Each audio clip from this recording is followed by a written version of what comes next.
Price the lord. ದೇವರ ಪರಿಶುದ್ಧ ನಾಮಕ್ಕೆ ಮಹಿಮೆ ಉಂಟಾಗಲಿ. ಈ ಸಮಯದಲ್ಲಿ ಈ ಪ್ರತ್ಯೇಕವಾದ ಕಾರ್ಯಕ್ರಮವನ್ನು ನಾನು ಮಾಡುವುದಕ್ಕೆ ಕಾರಣ, ಈ ಅಂತ್ಯ ದಿನಮಾನಗಳಲ್ಲಿ ನಾವೆಲ್ಲರೂ ಕೂಡ ಕರ್ತನ ಸಮ್ಮುಖದಲ್ಲಿ ಸಿದ್ಧರಾಗಬೇಕು. ಕರ್ತನ ಬರುವಣಿಗೆಯನ್ನು ನಾವು ಎದುರುಗೊಳ್ಳಬೇಕು.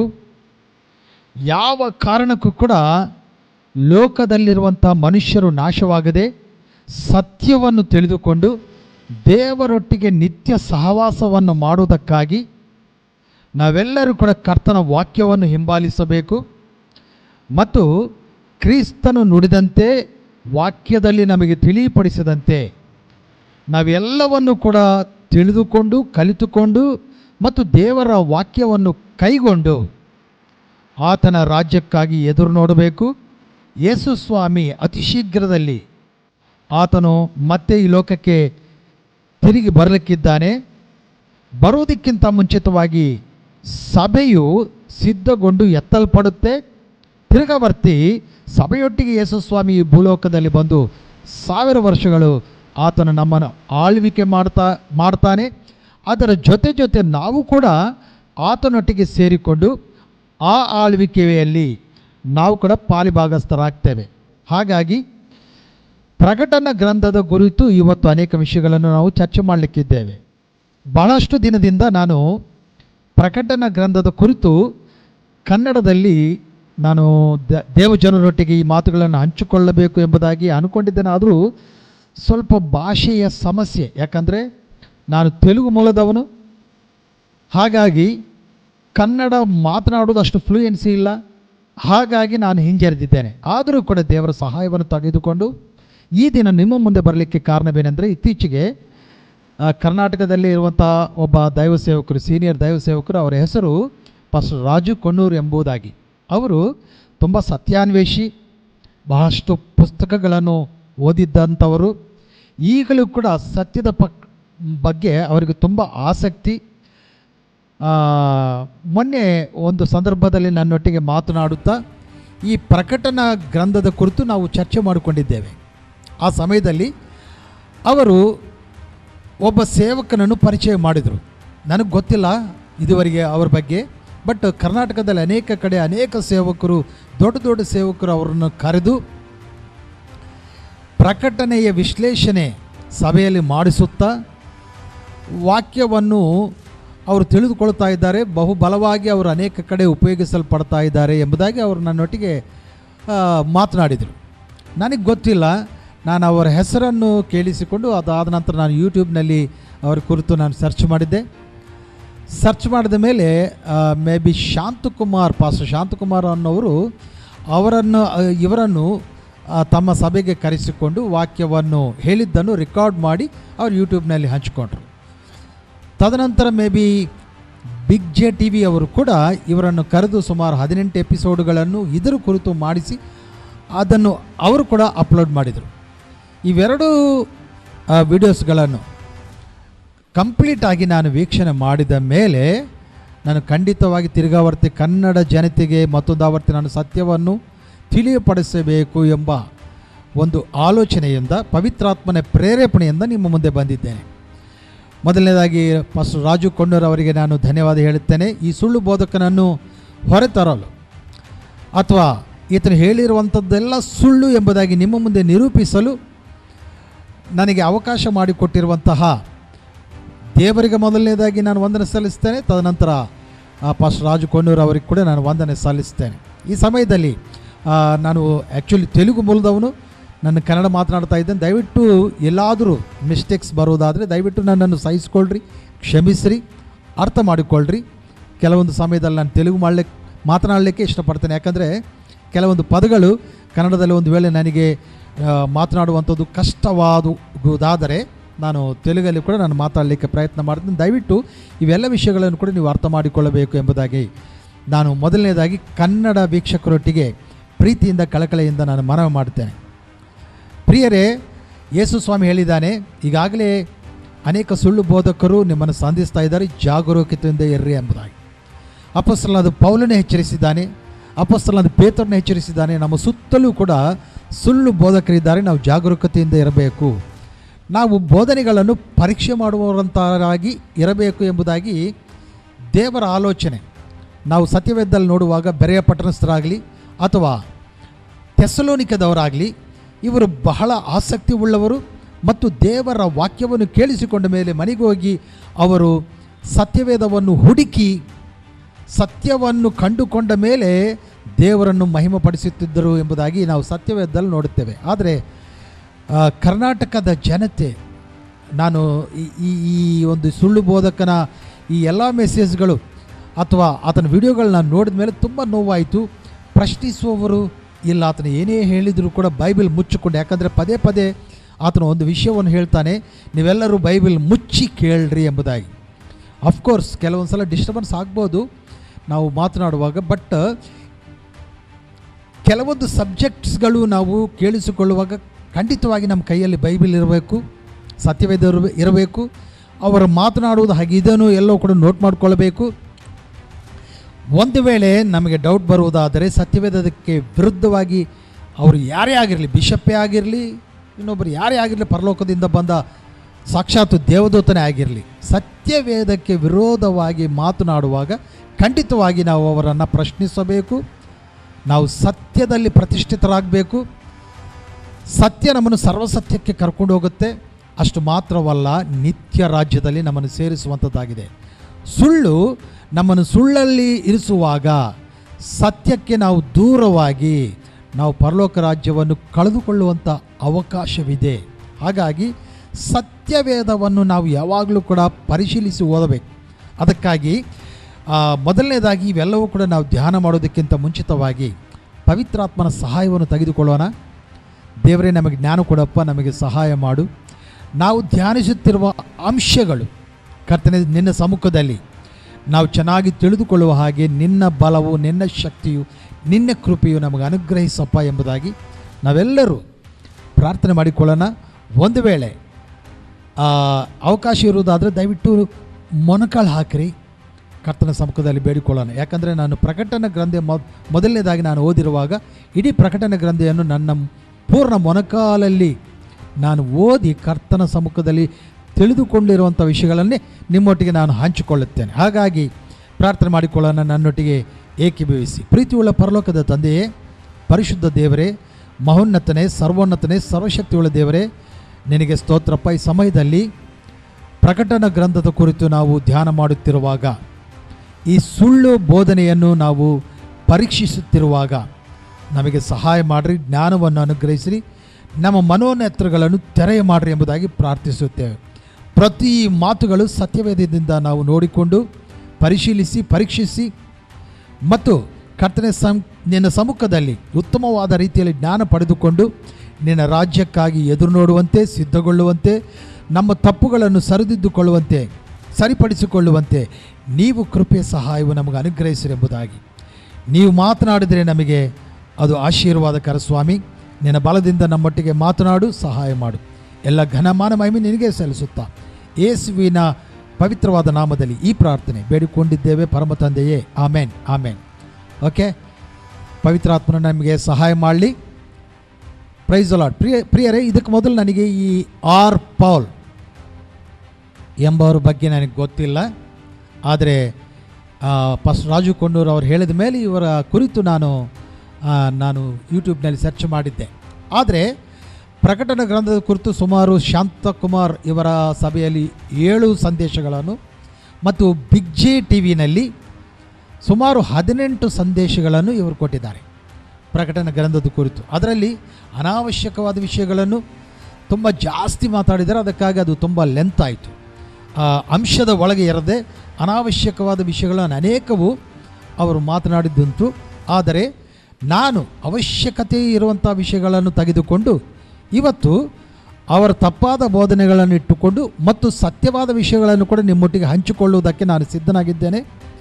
ಹಾಗಾಗಿ ಪ್ರಿಯರೇ, ಈ ಆರ್ ಪೌಲ್ ಎಂಬವರು ಈ ಪ್ರಕಟಣಾ ಗ್ರಂಥದ ಕುರಿತು ಮಾತನಾಡುವಂತಹ ಸೇವಕರಲ್ಲಿ ಪ್ರಸಿದ್ಧವಾದವರು. ಇವರು ತಮಿಳುನಾಡು ಮೂಲದವರು, ಆದರೂ ಕೂಡ ಕನ್ನಡ ಭಾಷೆಯಲ್ಲಿ ಮಾತನಾಡಿದ್ದಾರೆ, ನಮ್ಮೆಲ್ಲರಿಗೂ ಅರ್ಥ ಆಗುವ ಹಾಗೆ. ಹಾಗಾಗಿ ಈ ಎಲ್ಲ ವಿಷಯಗಳನ್ನು ನಾವು ಈ ಸಮಯದಲ್ಲಿ ಪೋಸ್ಟ್ ಮಾರ್ಟಮ್ ಮಾಡೋಣ. ನೋಡ್ರಿ, ಸತ್ತ ಮೇಲೆ ಶವವನ್ನು ಪೋಸ್ಟ್ ಮಾರ್ಟಮ್ ಮಾಡಿದ್ರೇ ಏನು ವಿಷಯ ಅಂತ ಗೊತ್ತಾಗುತ್ತೆ. ಪೋಸ್ಟ್ ಮಾರ್ಟಮ್ ಮಾಡೋದಂದರೆ ಶರೀರ ಭಾಗಗಳನ್ನು ಕೊಯ್ದು ಅದರೊಳಗೆ ಯಾವ ಅಂಶವಿದೆ, ಏನಿದೆ, ಹೆಂಗೆ ಹೊಡೆತ ಬಿದ್ದಿದೆ, ಇವೆಲ್ಲ ವಿಷಯವನ್ನು ಕೂಡ ಪರಿಶೀಲಿಸುವಂಥದ್ದು, ಪರೀಕ್ಷಿಸುವಂಥದ್ದು. ಪೋಸ್ಟ್ ಮಾರ್ಟಮ್ ಮಾಡಿದ ಮೇಲೇ ನಿಜಾಂಶವು, ಸತ್ಯಾಂಶವು ಹೊರಗೆ ಬೀಳುತ್ತೆ. ಹಾಗಾಗಿ ಸತ್ಯವೇದದಲ್ಲಿ ಕೆಲವೊಂದು ಸುಳ್ಳು ಬೋಧಕರನ್ನು ನಾವು ಹೊರಗೆ ತರಬೇಕಂದ್ರೆ ಪೋಸ್ಟ್ ಮಾರ್ಟಮ್ ಮಾಡುವಂಥ ಅವಶ್ಯಕತೆ ಇದೆ. ಹಾಗಾಗಿ ಅವರು ಮಾತನಾಡುವಂಥ ಪ್ರತಿ ವಿಷಯವನ್ನು ಕೂಡ ಹಿಡಿದುಕೊಂಡು ಸತ್ಯವೇದದಲ್ಲಿ ಹಾಗೆ ಇದೆಯೋ ಇಲ್ಲವೋ ಎಂಬ ಪರೀಕ್ಷೆ ಪೋಸ್ಟ್ ಮಾರ್ಟಮ್ ಅಂದರೆ. ಇದೇನ್ರಿ ಪೋಸ್ಟ್ ಮಾರ್ಟಮ್ ಅಂದರೆ ಏನಂತ ಕೆಲವೊಬ್ಬರು ಕನ್ಫ್ಯೂಸ್ ಮಾಡ್ಕೋಬೋದು. ಆದರೆ ಪ್ರತಿ ಮಾತುಗಳನ್ನು ಸತ್ಯವೇದದಲ್ಲಿಟ್ಟು ಅದರಲ್ಲಿ ನಾವು ಪರೀಕ್ಷಿಸಿ ಅದು ಸತ್ಯವಾ ಇಲ್ಲವಾ ಎಂಬುದಾಗಿ ನಾವು ಸತ್ಯಾಂಶವನ್ನು ಕಂಡುಕೊಳ್ಳುವುದಕ್ಕೆ ಪ್ರಯತ್ನ ಮಾಡೋಣ. ದೇವರು ಖಂಡಿತವಾಗಿ ನಮಗೆ ಸಹಾಯ ಮಾಡ್ತಾನೆ. ಮೇ ಬಿ ಈ ಕಾರ್ಯಕ್ರಮವನ್ನು ಆರ್ ಪೌಲ್ ಅವರು, ಅವರ ಸಂಗಡಿಗರು, ಅವರ ಸ್ನೇಹಿತರು ಯಾರಾದರೂ ನೋಡುವುದಾದರೆ ಖಂಡಿತವಾಗಿ ನೋಡ್ತಾರೆ, ನನಗೆ ಗೊತ್ತು. ನೋಡುವುದಾದರೆ ನನ್ನೊಟ್ಟಿಗೆ ನೇರವಾಗಿ ಚರ್ಚೆ ಮಾಡುವುದಕ್ಕೆ ಕೂಡ ಅವಕಾಶವಿದೆ. ನಾನು ಖಂಡಿತವಾಗಿ ಪ್ರೀತಿಪೂರ್ವಕವಾಗಿ ನಾವು ಚರ್ಚೆ ಮಾಡಿಕೊಳ್ಳೋಣ. ಸತ್ಯವು ಹೊರಗೆ ಬೀಳಬೇಕು. ಯಾಕಂದರೆ ಅಪೊಸ್ತಲರಲ್ಲಿ ಕೂಡ ಕೆಲವೊಂದು ಸಲ ಭಿನ್ನಾಭಿಪ್ರಾಯಗಳು ಬಂದಿರುವಾಗ ಅವರೆಲ್ಲರೂ ಸೇರಿ ಒಂದು ಕಡೆ ಕುಳಿತು ಸತ್ಯವನ್ನು ಚರ್ಚಿಸಿದ ಮೇಲೆ ಅವರು ಆ ಸತ್ಯವನ್ನು ಪತ್ರಿಕೆಯ ಮೇಲೆ ಬರೆದುಕೊಂಡು ಎಲ್ಲ ಕಡೆ ಅವರು ಅದನ್ನು ಸಾರುತ್ತಿದ್ದರು ಎಂಬುದಾಗಿ ಸತ್ಯವೇದದಲ್ಲಿ ಬರೆಯಲ್ಪಟ್ಟಿದೆ. ಹಾಗಾಗಿ ನಾವು ಪ್ರೀತಿಯಾಗಿ ನಾವು ಚರ್ಚೆ ಮಾಡೋದಕ್ಕೆ ಅವಕಾಶವಿದೆ. ಕೆಲವೊಬ್ಬರು ನಾನು ಕೇಳ್ಬೋದು, ಈಗಲೇ ನೀವು ಫೋನ್ ಮಾಡಿ ಚರ್ಚೆ ಮಾಡ್ಬೋದು ಅಂದರೆ ಆಲ್ರೆಡಿ ಅವರು ಆನ್ಲೈನ್ನಲ್ಲಿ ವಿಷಬೀಜವನ್ನು ಬಿತ್ತಿಬಿಟ್ಟಿದ್ದಾರೆ.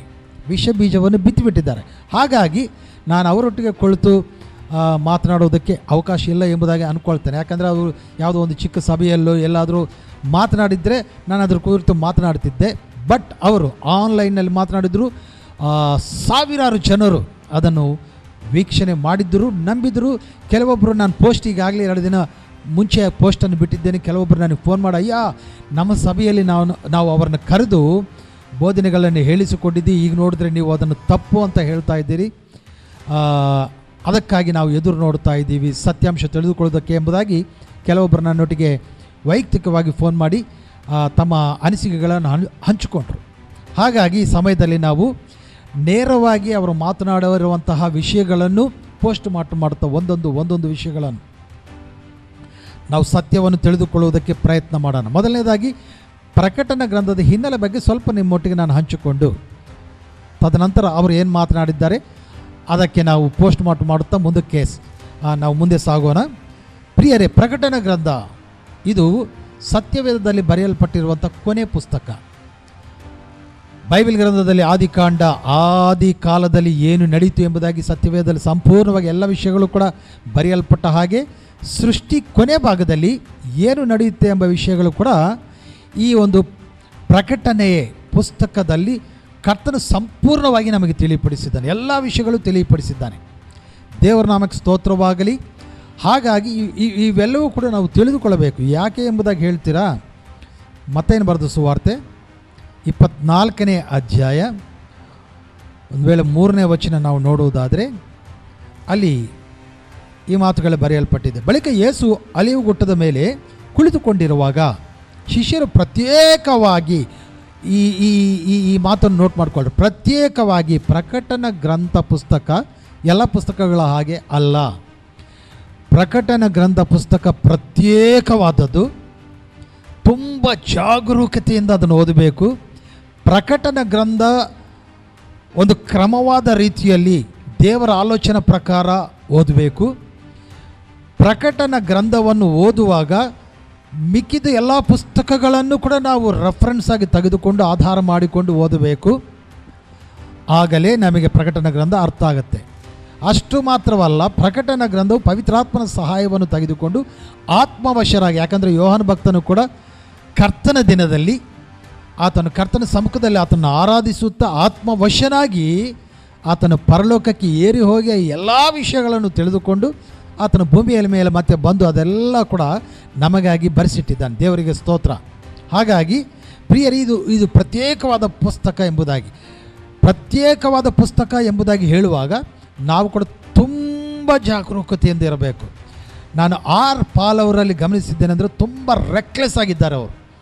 ಅಂದರೆ ವಾಕ್ಯವನ್ನು ಕೋಡ್ ಮಾಡೋದ್ರಲ್ಲಾಗಲಿ, ಸ್ಟೇಟ್ಮೆಂಟ್ಸ್ ಕೊಡೋದ್ರಲ್ಲಾಗಲಿ ಅವರು ಯಾವುದೇ ಒಂದು ಕ್ರಮವನ್ನು ಯೂಸ್ ಮಾಡಲಿಲ್ಲ. ಮತ್ತು ಪ್ರತ್ಯೇಕತನ ಅಂದರೆ ಜಾಗರೂಕತೆಯಿಂದ ಅದನ್ನು ಪರೀಕ್ಷಿಸಿ ದೈವ ಜನರನ್ನು ದೇವರ ಬಳಿಗೆ ನಡೆಸುವಂಥ ಕಾರ್ಯವನ್ನು ಆತನು ಮಾಡಲಿಲ್ಲ. ಯಾವುದೋ ಮಾನವರು ಸೃಷ್ಟಿ ಮಾಡಿದಂಥ ಒಂದು ಚಾರ್ಟನ್ನು ರೆಡಿ ಮಾಡಿಕೊಂಡು ಆ ಚಾರ್ಟ್ ಮೂಲಕ ತನ್ನ ಸ್ವಂತ ಆಲೋಚನೆಗಳನ್ನೆಲ್ಲ ಕೂಡ ಸಭೆಯ ಮೇಲೆ ಆತನು ಹಾಕುವುದಕ್ಕೆ ಪ್ರಯತ್ನ ಮಾಡಿದಂಗೆ ನನಗೆ ಅನಿಸಿತ್ತು. ಹಾಗಾಗಿ ಈ ಪುಸ್ತಕ ಪ್ರತ್ಯೇಕವಾದದ್ದು. ಹಾಗಾಗಿ ಶಿಷ್ಯರು ಪ್ರತ್ಯೇಕವಾಗಿ ಯೇಸುವಿನ ಬಳಿಗೆ ಬಂದು ಇವುಗಳೆಲ್ಲ ಯಾವಾಗ ಸಂಭವಿಸುತ್ತೆ ಎಂಬುದಾಗಿ ಪ್ರಶ್ನಿಸಿದರು. ಈ ಪ್ರಶ್ನೆಯಲ್ಲಿ ಹಲವಾರು ವಿಂಗಡಗಳಿದೆ, ಹಲವಾರು ವಿಭಾಗಗಳಿದೆ. ಮೊದಲನೇದಾಗಿ ನಾವು ನೋಡುವಾಗ, ನೀನು ಈ ಲೋಕಕ್ಕೆ ಮತ್ತೊಮ್ಮೆ ಬರುವಾಗ, ನಂಬರ್ 1, ಈ ಲೋಕಕ್ಕೆ ಮತ್ತೊಮ್ಮೆ ನೀನು ಬರುವಾಗ ಏನು ಸಂಭವಿಸುತ್ತೆ? ಅದು ಮೊದಲನೇ ಪ್ರಶ್ನೆ. ಏನು ಸಂಭವಿಸುತ್ತೆ? ಈ ಲೋಕದಲ್ಲಿ ಏನು ಸಂಭವಿಸುತ್ತೆ? ನೀನು ಬರುವಾಗ ಏನು ಸಂಭವಿಸುತ್ತೆ? ಮತ್ತು ಇನ್ನೊಂದು ಪ್ರಶ್ನೆ, ಲೋಕದ ಸಮಾಪ್ತಿಯ ಸಮಯ ಬಂದಾಗ ಸೂಚನೆಗಾಗಿ ಏನು ಸಂಭವಿಸುವುದು? 2 ವಿಷಯಗಳನ್ನು ಕೇಳ್ತಾ ಇದ್ದಾರೆ. ನಿನ್ನ ಬರುವಣಿಗೆಗೆ ಸೂಚನೆಗಳೇನು, ಸಂಭವಿಸುವಂಥ ಸಂಗತಿಗಳೇನು? ಎರಡನೆಯದು, ಯುಗ ಸಮಾಪ್ತಿಯ ಸಮಯದಲ್ಲಿ ಏನು ಸಂಭವಿಸುತ್ತೆ, ಅದಕ್ಕೆ ಸೂಚನೆಗಳೇನು? ಈ ವಿಷಯಗಳನ್ನ ಕೇಳಿದರು. ಇದರಲ್ಲಿ ಪ್ರಮುಖವಾಗಿ 3 ವಿಷಯಗಳನ್ನು ತಿಳಿದುಕೊಳ್ಳ್ರಿ. ಮೊದಲನೇದಾಗಿ ಸೂಚನೆಗಳು, ಎರಡನೇದಾಗಿ ಕರ್ತನ ಬರವಣಿಗೆಯಲ್ಲಿ ಸಂಭವಿಸುವಂಥ ಸಂಗತಿಗಳು, ಮೂರನೇದಾಗಿ ಯುಗ ಸಮಾಪ್ತಿಯಲ್ಲಿ ಸಂಭವಿಸುವಂಥ ಸಂಗತಿಗಳು. ಈ 3 ವಿಷಯಗಳನ್ನು ಕೂಡ ಕರ್ತನ ಸಮ್ಮುಖದಲ್ಲಿ ಅವರು ಕೇಳಿದರು. ಕರ್ತನು ಈ ಮತ್ತಾಯನ ಬರೆದ ಸುವಾರ್ತೆ 24ನೇ ಅಧ್ಯಾಯ ಕೊನೆಯ ಭಾಗ ತನಕ ಈ ಎಲ್ಲ ವಿಷಯಗಳು, ಅಂದರೆ ಸೂಚನೆಗಳು, ಕರ್ತನ ಬರವಣಿಗೆ ಸಂಭವಗಳು ಮತ್ತು ಯುಗ ಸಮಾಪ್ತಿಯ ಸಂಭವಗಳು, ಈ 3 ವಿಷಯಗಳನ್ನು ಕೂಡ ಕೂಲಂಕುಷವಾಗಿ ಕರ್ತನು ಅವರೊಟ್ಟಿಗೆ ಹಂಚಿಕೊಂಡರು. ಅದೇ ವಿಷಯಗಳು ಪ್ರಕಟಣ ಗ್ರಂಥದಲ್ಲಿ ಇನ್ನೂ ಸುವಿಸ್ತಾರವಾಗಿ ದೇವರು ಯೋಹಾನ ಮೂಲಕ ನಮಗೆ ಅನುಗ್ರಹಿಸಿದ್ದಾನೆ. ಹಾಗಾಗಿ ಈ ಎಲ್ಲ ವಿಷಯಗಳನ್ನು ಕೂಡ ನಾವು ಅರ್ಥ ಮಾಡಿಕೊಳ್ಳಬೇಕಂದ್ರೆ ಪ್ರಶ್ನೆ ಉತ್ತರ, ಪ್ರಶ್ನೆ ಉತ್ತರ, ಪ್ರತಿ ಮಾತಿಗೆ ಪ್ರಶ್ನೆ ಉತ್ತರ, ಆ ರೀತಿಯಲ್ಲಿ ನಾವು ಮುಂದುವರಿಯೋದಾದರೆ ನಾವು ಸತ್ಯವೇದವನ್ನು ಸರಿಯಾದ ರೀತಿಯಲ್ಲಿ ಅರ್ಥ ಮಾಡಿಕೊಳ್ಳೋದಕ್ಕೆ ಅವಕಾಶವಿದೆ. ಹಾಗಾಗಿ ಪ್ರಿಯರೇ, ಯೋಹಾನನ ಬರೆದ ಸುವಾರ್ತೆ 1ನೇ ಅಧ್ಯಾಯದಲ್ಲಿ ಅಲ್ಲಿ ಹೇಳಿರುವಂಥ ಮಾತನ್ನು ಒಂದು ಸಲ ನಾವು ನೋಡೋದಾದರೆ, ಯೇಸು ಕ್ರಿಸ್ತನು ಕೊಟ್ಟಿರುವಂಥ ಪ್ರಕಟಣೆ ಇದು. ದೇವರು ಬೇಗನೆ ಸಂಭವಿಸಲಿರುವುದನ್ನು ತನ್ನ ಸೇವಕರಿಗೆ, ದೇವರಿಗೆ ಸ್ತೋತ್ರ. ಈ ಪ್ರಕಟಣ ಗ್ರಂಥವು ಪ್ರತ್ಯೇಕವಾಗಿ ತನ್ನ ಸೇವಕರಿಗೆ ಕೊಡಲ್ಪಟ್ಟಂತಹ ಪುಸ್ತಕವಾಗಿದೆ. ಇದು ಅನ್ಯ ಜನರಿಗಲ್ಲ, ಮಿಕ್ಕಿದ್ದವರಲ್ಲ, ನಾಮಕಾರದ ವಿಶ್ವಾಸಿಗಳಿಗೆ ಅಲ್ಲ. ಇದು ಕೇವಲ ದೇವರ ದಾಸ್ಯತ್ವದಲ್ಲಿದ್ದುಕೊಂಡು ಆತನನ್ನು ಯಜಮಾನನಾಗಿ ಎನಿಸಿಕೊಂಡು ಆತನನ್ನು ಹಿಂಬಾಲಿಸುವಂಥ ಸೇವಕರಿಗೆ ಯೇಸು ಕ್ರಿಸ್ತನು ತನ್ನ ಸೇವಕನ ಮೂಲಕ ದೇವರಿಂದ ಅನುಗ್ರಹಿಸಲ್ಪಟ್ಟಿರುವಂತಹ ಪುಸ್ತಕವು ಇದಾಗಿದೆ ಎಂಬ ವಿಷಯವನ್ನು ನಾವು ಅರ್ಥ ಮಾಡಿಕೊಳ್ಳಬೇಕು. ಹಾಗಾಗಿ ಪ್ರಿಯರೇ, ತುಂಬ ಜಾಗರೂಕತೆಯಿಂದ ಎಲ್ಲ ವಿಷಯಗಳನ್ನು ಕೂಡ ಪ್ರಶ್ನೆ ಉತ್ತರಗಳೊಂದಿಗೆ ನಾವು ತಿಳಿದುಕೊಳ್ಳುತ್ತಾ ಕರ್ತನ ಸಮ್ಮುಖದಲ್ಲಿ ಆ ಕರ್ತನ ಬರವಣಿಗೆಗೆ ನಾವು ಸಿದ್ಧಗೊಳ್ಳೋಣ. ನಾನು ಆರ್ ಪಾಲ್ ಹತ್ರ ಹೋಗೋದಕ್ಕಿಂತ ಮುಂಚಿತವಾಗಿ ಒಂದು ವಿಷಯವನ್ನು ಹೇಳ್ತೇನೆ. ಪ್ರಕಟಣ ಗ್ರಂಥವು ಎದಕ್ಕಾಗಿ ಬರೆಯಲ್ಪಟ್ಟಿದೆ? ಸಭೆಯು ಸಿದ್ಧವಾಗಿ ತಮ್ಮ ಸಿದ್ಧಿಗಳಲ್ಲಿ ಎಣ್ಣೆಯನ್ನು ಸಿದ್ಧಪಡಿಸಿಕೊಂಡು ಉರಿಯುತ್ತಾ ಇರುವಂತಹ ಆ ದಿವಿಟಿಗಳೊಂದಿಗೆ ಕರ್ತನನ್ನು ಎದುರುಗೊಳ್ಳಬೇಕು, ಸಿದ್ಧರಾಗಿ ಎದುರುಗೊಳ್ಳಬೇಕು. ಅದಕ್ಕಾಗಿಯೇ ಕರ್ತನು ಪ್ರಕಟಣ ಗ್ರಂಥವನ್ನು ನಮಗೆ ಅನುಗ್ರಹಿಸಿದ್ದಾನೆ. ಮುಂದೆ ಏನಾಗುತ್ತೆ ಎಂಬ ಸಂಭವಗಳನ್ನೆಲ್ಲ ಹೇಳುತ್ತಲೇ ಆ ಸಂಭವಗಳೊಟ್ಟಿಗೆ ನಮ್ಮ ಒಡನಾಟವೇನು, ನಮ್ಮ ಸಂಬಂಧವೇನು? ನಮಗೆ ಯಾವುದೇ ಸಂಬಂಧವಿಲ್ಲ. ಆ ಸಂಭವಗಳೆಲ್ಲ ನಡೆಯುವುದಕ್ಕಿಂತ ಮುಂಚಿತವಾಗಿ ನಾವು ಎತ್ತಲ್ಪಡ್ತೀವಿ ಅಂದರೆ ಇವೆಲ್ಲ ನಮಗೆ ಯಾಕ್ರಿ, ಲೋಕಕ್ಕೆ. ಬಟ್ ಇಲ್ಲಿ ಪ್ರಕಟಣ ಗ್ರಂಥ ಪ್ರಾರಂಭದಲ್ಲಿ ಬರೆಯಲ್ಪಟ್ಟಿದೆ ದೇವರು ತನ್ನ ಸೇವಕರಿಗಾಗಿ ಕೊಟ್ಟಿರುವಂಥ ಪುಸ್ತಕವು ಎಂಬುದಾಗಿ. ಅಂದರೆ ಸುಮ್ಮನೆ ನಾವೇನು ಮುಂದೆ ಆಗಲಿಕ್ಕಿರುವಂಥ ನಮಗೆ ಸಂಬಂಧವಿರಲಾರ್ದಂಥ ಒಂದು ಪಿಕ್ಚರ್ ನೋಡೋದಕ್ಕೆ ಅಲ್ಲ. ಅದನ್ನು ನಾವು ಮೊದಲು ಅರ್ಥ ಮಾಡಿಕೊಂಡು ಈಗ ನಾವು ಆರ್ ಪೌಲ ಹತ್ರ ಹೋಗೋಣ. ಅವರು ಏನೇನು ಸುಳ್ಳುಗಳನ್ನು ಮಾತನಾಡಿದ್ದಾರೆ ಒಂದೊಂದನ್ನು ನಾವು ಪ್ರಶ್ನಿಸುತ್ತಾ ಉತ್ತರಗಳನ್ನು ಸತ್ಯವೇದದ ಮೂಲಕ ಪಡೆದುಕೊಳ್ಳುವುದಕ್ಕೆ ನಾವು ಪ್ರಯತ್ನ ಮಾಡೋಣ. ಯಾಕಂದರೆ ಅವರು ಒಂದು ಚಾರ್ಟ್ ಮೇಲೆ ಆಧಾರಪಟ್ಟು ಆ ಚಾರ್ಟಲ್ಲಿರುವಂಥ ವಿಷಯಗಳನ್ನೇ ಸುಳ್ಳಾಗಿ ನಮ್ಮ ಮುಂದಿಟ್ಟಿದ್ದಾರೆ. ಬಟ್ ನಾನು ಸತ್ಯವೇದವನ್ನು ಆಧಾರ ಮಾಡಿಕೊಂಡು ನಾನು ಯಾವ ಚಾರ್ಟನ್ನು ನಾನು ಮುಂದೆ ತರೋದಿಲ್ಲ, ನಿಮ್ಮ ಮುಂದೆ ಹಾಕೋದಿಲ್ಲ. ಬಟ್ ಸತ್ಯವೇದದಲ್ಲಿ ಪ್ರಕಟಣಾ ಪುಸ್ತಕದಲ್ಲಿ ಏನು ಬರೆಯಲ್ಪಟ್ಟಿದೆ ನಮಗಾಗಿ ಆ ವಿಷಯಗಳೆಲ್ಲವೂ ಕೂಡ ನಾವು ತಿಳಿದುಕೊಳ್ಳುತ್ತಾ ಮುಂದೆ ಸಾಗೋಣ. ಪವಿತ್ರಾತ್ಮನ ನಮಗೆ ಸಹಾಯ ಮಾಡಲಿ. ಈ ಸಮಯದಲ್ಲಿ ನೇರವಾಗಿ ನಾವು ಪೌಲ ಅವರು ಏನು ಮಾತನಾಡಿದ್ದಾರೆ ಎಂಬುದಾಗಿ ನಾನು ಅವರ ವಿಡಿಯೋ ತೋರಿಸುತ್ತಾ ನಿಮ್ಮ ಮುಂದೆ ದೇವರ ವಾಕ್ಯ ಹಂಚಿಕೊಳ್ಳೋದಕ್ಕೆ ಪ್ರಯತ್ನ ಮಾಡ್ತೇನೆ. ಪ್ರಿಯರೇ, ನಾನು ಡೌನ್ಲೋಡ್ ಮಾಡಿರೋಂಥ ವಿಡಿಯೋನ ನಾನು ಸ್ವಲ್ಪ ಸ್ಪೀಡಾಗಿ ಮಾಡಿದ್ದೇನೆ. ಯಾಕಂದರೆ ಸ್ಲೋ ಆಗಿ ನಾನು ಒಂದು ವೇಳೆ ಅದನ್ನು ಬಿತ್ತರಿಸುವುದಾದರೆ ಸಮಯವು ತುಂಬ ಜಾಸ್ತಿ ಆಗುತ್ತಾ, ಹಾಗಾಗಿ ಅದನ್ನು ಸ್ವಲ್ಪ ಫಾಸ್ಟ್ ಮಾಡುತ್ತಾ ನಿಮ್ಮ ಮುಂದೆ ಹಾಕ್ತಾಯಿದ್ದು. ದಯವಿಟ್ಟು ಎಲ್ಲ ಅರ್ಥ ಮಾಡಿಕೊಳ್ತಾ ವಾಕ್ಯವನ್ನು ಕಲಿಯೋಣ ಬರ್ರಿ. Price the lord. ಮುಂದೆ ಏನಾಗಲಿಕ್ಕಿದೆ? ಮೊದಲನೆಯ ಸಂಭವ, ಯೇಸು ಬರಲಿಕ್ಕಿದ್ದಾನೆ. ಆಮೇಲೆ ಇದನ್ನು ನಾವು ಧ್ಯಾನ ಮಾಡೋದಕ್ಕಾಗಿ ಒಂದು ಚಾರ್ಟ್ ತಯಾರು ಮಾಡಿದ್ದೇವೆ, ಮುಂದೆ ಏನಾಗಲಿಕ್ಕಿದೆ ಎಂಬುದನ್ನು ನಾವು ನೋಡೋದಕ್ಕಾಗಿ. ಓಕೆ, ಈ ಚಾರ್ಟ್ನಲ್ಲಿ ಈಗ ಏನು ಬರೆದಿದ್ದೇವೆ ನಾವೆಲ್ಲರೂ ಮೊದಲು ಓದೋಣ, ಆಮೇಲೆ ನಾನು ನಿಮಗೆ ಮುಂದೆ ಹೇಳ್ತೇನೆ. ಈಗ ನಾವೆಲ್ಲರೂ ಕೂಡಿ ಓದಬೇಕು ಮೇಲೆ ಏನು ಬರೆದಿದೆ ಅಂತ ಹೇಳಿ. ಮೇಲೆ ಏನು ಬರೆದಿದೆ ಎಲ್ಲರೂ ಕೂಡಿ ಓದೋಣ. 7 ವರ್ಷ ಕ್ರಿಸ್ತ ವಿರೋಧಿಯ ಉಪದ್ರವ ಕಾಲ. ಇದೇನು 7 ವರ್ಷ ಕ್ರಿಸ್ತ ವಿರೋಧಿಯ ಉಪದ್ರವ ಕಾಲ? ಆ ಒಬ್ಬ ಮನುಷ್ಯನ ರಾಜ್ಯ ಈ ಭೂಮಿಯಲ್ಲಿ ಆಗಲಿಕ್ಕಿದೆ. ಎಷ್ಟು ವರ್ಷ ಆಗಲಿಕ್ಕಿದೆ?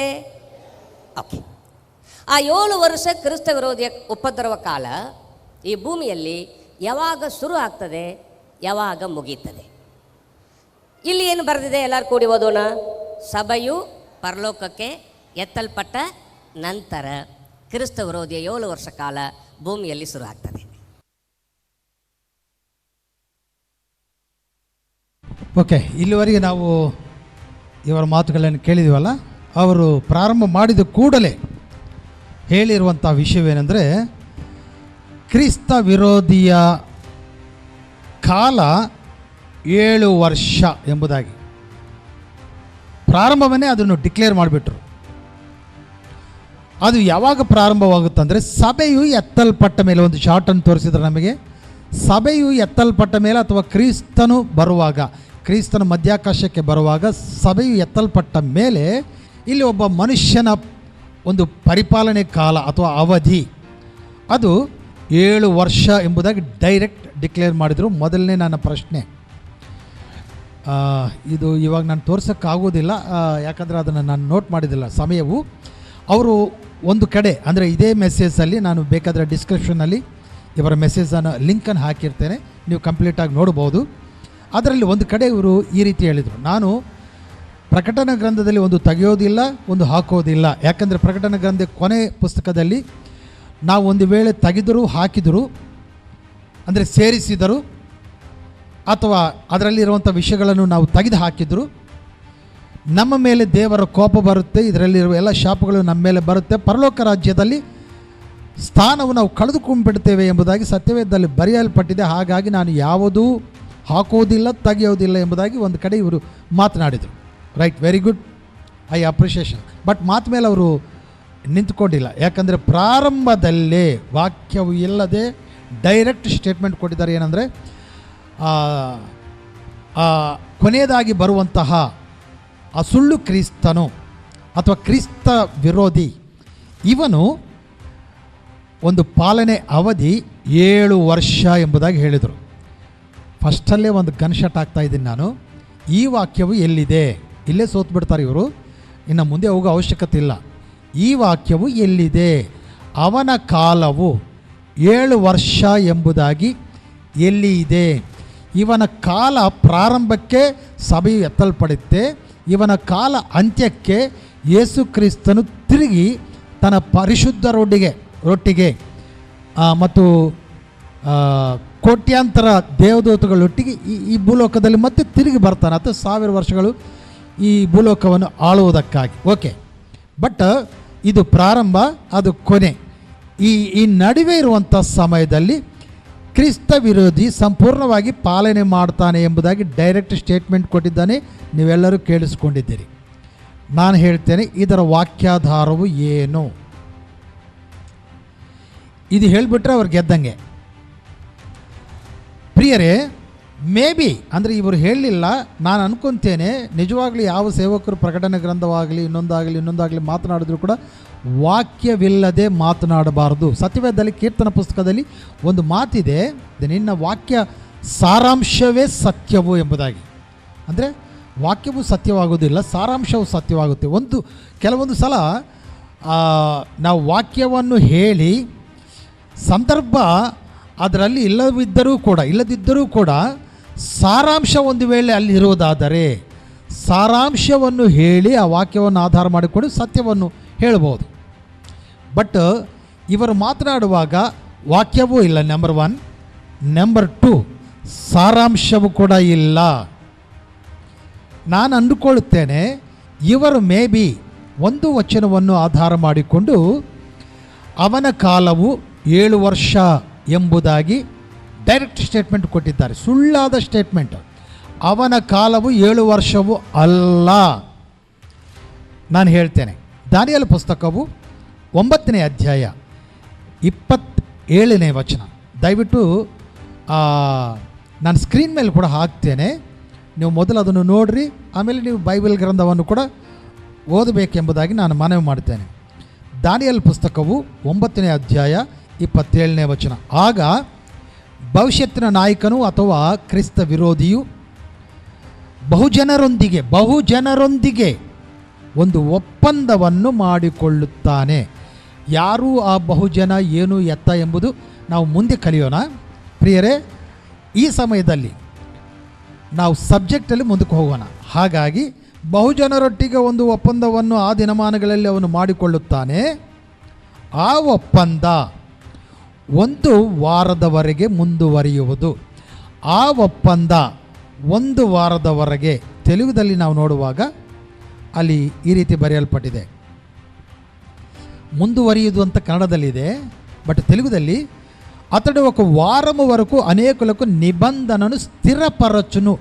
ಅಂದರೆ ಅರ್ಥವೇನೆಂದರೆ ಒಂದು ಅಗ್ರಿಮೆಂಟ್. ಈಗ ನೋಡ್ರಿ, ನಾವು ಕೂಡ ನಮ್ಮ ದೇಶ ಬೇರೆ ದೇಶಗಳೊಟ್ಟಿಗೆ ಯಾವುದಾದ್ರೂ ವ್ಯಾಪಾರ ಸಂಬಂಧಗಳನ್ನು ಇಟ್ಕೋಬೇಕಂದ್ರೆ ಒಂದು ಅಗ್ರಿಮೆಂಟ್ ಮಾಡ್ಕೊಳ್ತೀವಿ, ಸಿಗ್ನೇಚರ್ ಮಾಡ್ಕೊಳ್ತೀವಿ. ಈ ಒಪ್ಪಂದ ಎಂಬುದಾಗಿ ಶಾಂತಿ ಒಪ್ಪಂದಗಳಾಗಲಿ ಅಥವಾ ಇನ್ನೊಂದಾಗಲಿ ಯಾವುದೇ ಆಗಲಿ ಅಗ್ರಿಮೆಂಟ್. ಇಲ್ಲಿ ಬರೆಯಲ್ಪಟ್ಟಿರುವಂಥ ವಿಷಯ ಅದೇ. ಈ ಬರುವಂಥ ಕ್ರಿಸ್ತ ವಿರೋಧನು ಅಥವಾ ನಾಶನ ಪುತ್ರನು ಇವನು ಅನೇಕರೊಟ್ಟಿಗೆ ಒಂದು ಅಗ್ರಿಮೆಂಟ್ ಮಾಡಿಕೊಳ್ಳುತ್ತಾನೆ, ಸ್ಥಿರಗೊಳಿಸುತ್ತಾನೆ. ಒಂದು ಅಗ್ರಿಮೆಂಟ್ ಬರೆದುಕೊಳ್ಳುವ 7 years, 7 ವರ್ಷಗಳು ಅಂದರೆ 1 ವಾರ ಅಂತ ಅಲ್ಲಿ ಬರೆಯಲ್ಪಟ್ಟಿದೆ. ಪ್ರವಚನ ಭಾಷೆಯಲ್ಲಿ ವಾರ ಅಂದರೆ ಎಲ್ಲರಿಗೂ ಭಾಳಷ್ಟು ಮಂದಿಗೆ ಗೊತ್ತು, ಅದು 7 years ಎಂಬುದಾಗಿ. ಇದು ಇನ್ನೂ ಹೆಚ್ಚಾಗಿ ತಿಳಿದುಕೊಳ್ಬೇಕಂದ್ರೆ ನಾವು ಅದೇ ದಾನಿಯೇಲ ಪುಸ್ತಕ 9ನೇ ಅಧ್ಯಾಯ ಮೇಲಕ್ಕೆ ಹೋಗುವಾಗ ಅಲ್ಲಿ 70 weeks 70 ವಾರಗಳ ಕಾಲವನ್ನು ನಾವಲ್ಲಿ ನೋಡುತ್ತೇವೆ. 70 ವಾರಗಳ ಕಾಲ. ಅದರಲ್ಲಿ 69 ವಾರಗಳ ಕಾಲ ಮುಗಿದೋಯ್ತು. ಇನ್ನೊಂದು 1 ವಾರ ಮಾತ್ರ ಇದೆ. ಆ 1 ವಾರದ ಕುರಿತು ದಾನಿಯೇಲ 9ನೇ ಅಧ್ಯಾಯ 27ನೇ ವಚನದಲ್ಲಿ ಬರೆಯಲ್ಪಟ್ಟಿದೆ. ಆತನು ಅಗ್ರಿಮೆಂಟ್ ಮಾಡಿಕೊಳ್ಳುತ್ತಾನಷ್ಟೇ. ಆತನ ಅವಧಿ 7 ವರ್ಷ ಅಲ್ಲ. ಇವರು ಸ್ಟೇಟ್ಮೆಂಟ್ ಮಾಡಿದ್ದಾರೆ 7 years ಅಂತೇಳಿ ಸ್ಟೇಟ್ಮೆಂಟ್ ಮಾಡಿದ್ದಾರೆ. ಅದು ಸುಳ್ಳಾದ ಸ್ಟೇಟ್ಮೆಂಟ್. ಯಾಕಂದರೆ ನೀವು ನೋಡ್ರಿ, ಮುಂದೆ ನಾನು ಓದ್ತೇನೆ. ಅರ್ಧ ವಾರದವರೆಗೆ ಯಜ್ಞ ಮತ್ತು ನೈವೇದ್ಯಗಳನ್ನು ನಿಲ್ಲಿಸಲಾಗುವುದು. ಇವನು ಅರ್ಧ ವಾರಕ್ಕೆ ಆ ದಿನಮಾನಗಳಲ್ಲಿ ಮತ್ತೆ ಪುನರುಜ್ಜೀವನ ಪಡೆದುಕೊಂಡಿರುವಂತಹ ಬಲಿ ನೈವೇದ್ಯಗಳು ಇವೆಲ್ಲ ಅಂದರೆ ಇಸ್ರಾಯೇಲು ದೇಶದಲ್ಲಿ ಅವೆಲ್ಲವನ್ನು ಕೂಡ ಇವನು ನಿಲ್ಲಿಸ್ತಾನಂತೆ. ನೈವೇದ್ಯಗಳನ್ನು ನಿಲ್ಲಿಸ್ತಾನೆ. ಅವನು ಬಹು ವಿನಾಶಕಾರಿ ಕೆಲಸಗಳನ್ನು ಮಾಡುತ್ತಾನೆ. ಆ ಘಾತಕವನ್ನು ಮುಗಿಸಿಬಿಡಬೇಕೆಂದು ದೇವರ ಆಜ್ಞೆಯಾಗಿದೆ ಎಂದು ಹೇಳಿದನು. ತೆಲುಗುದಲ್ಲಿ ತುಂಬ ಚೆನ್ನಾಗಿದೆ. అర్ధ వారమునకు బలిని నైవేద్యమును నిలిపివేయును.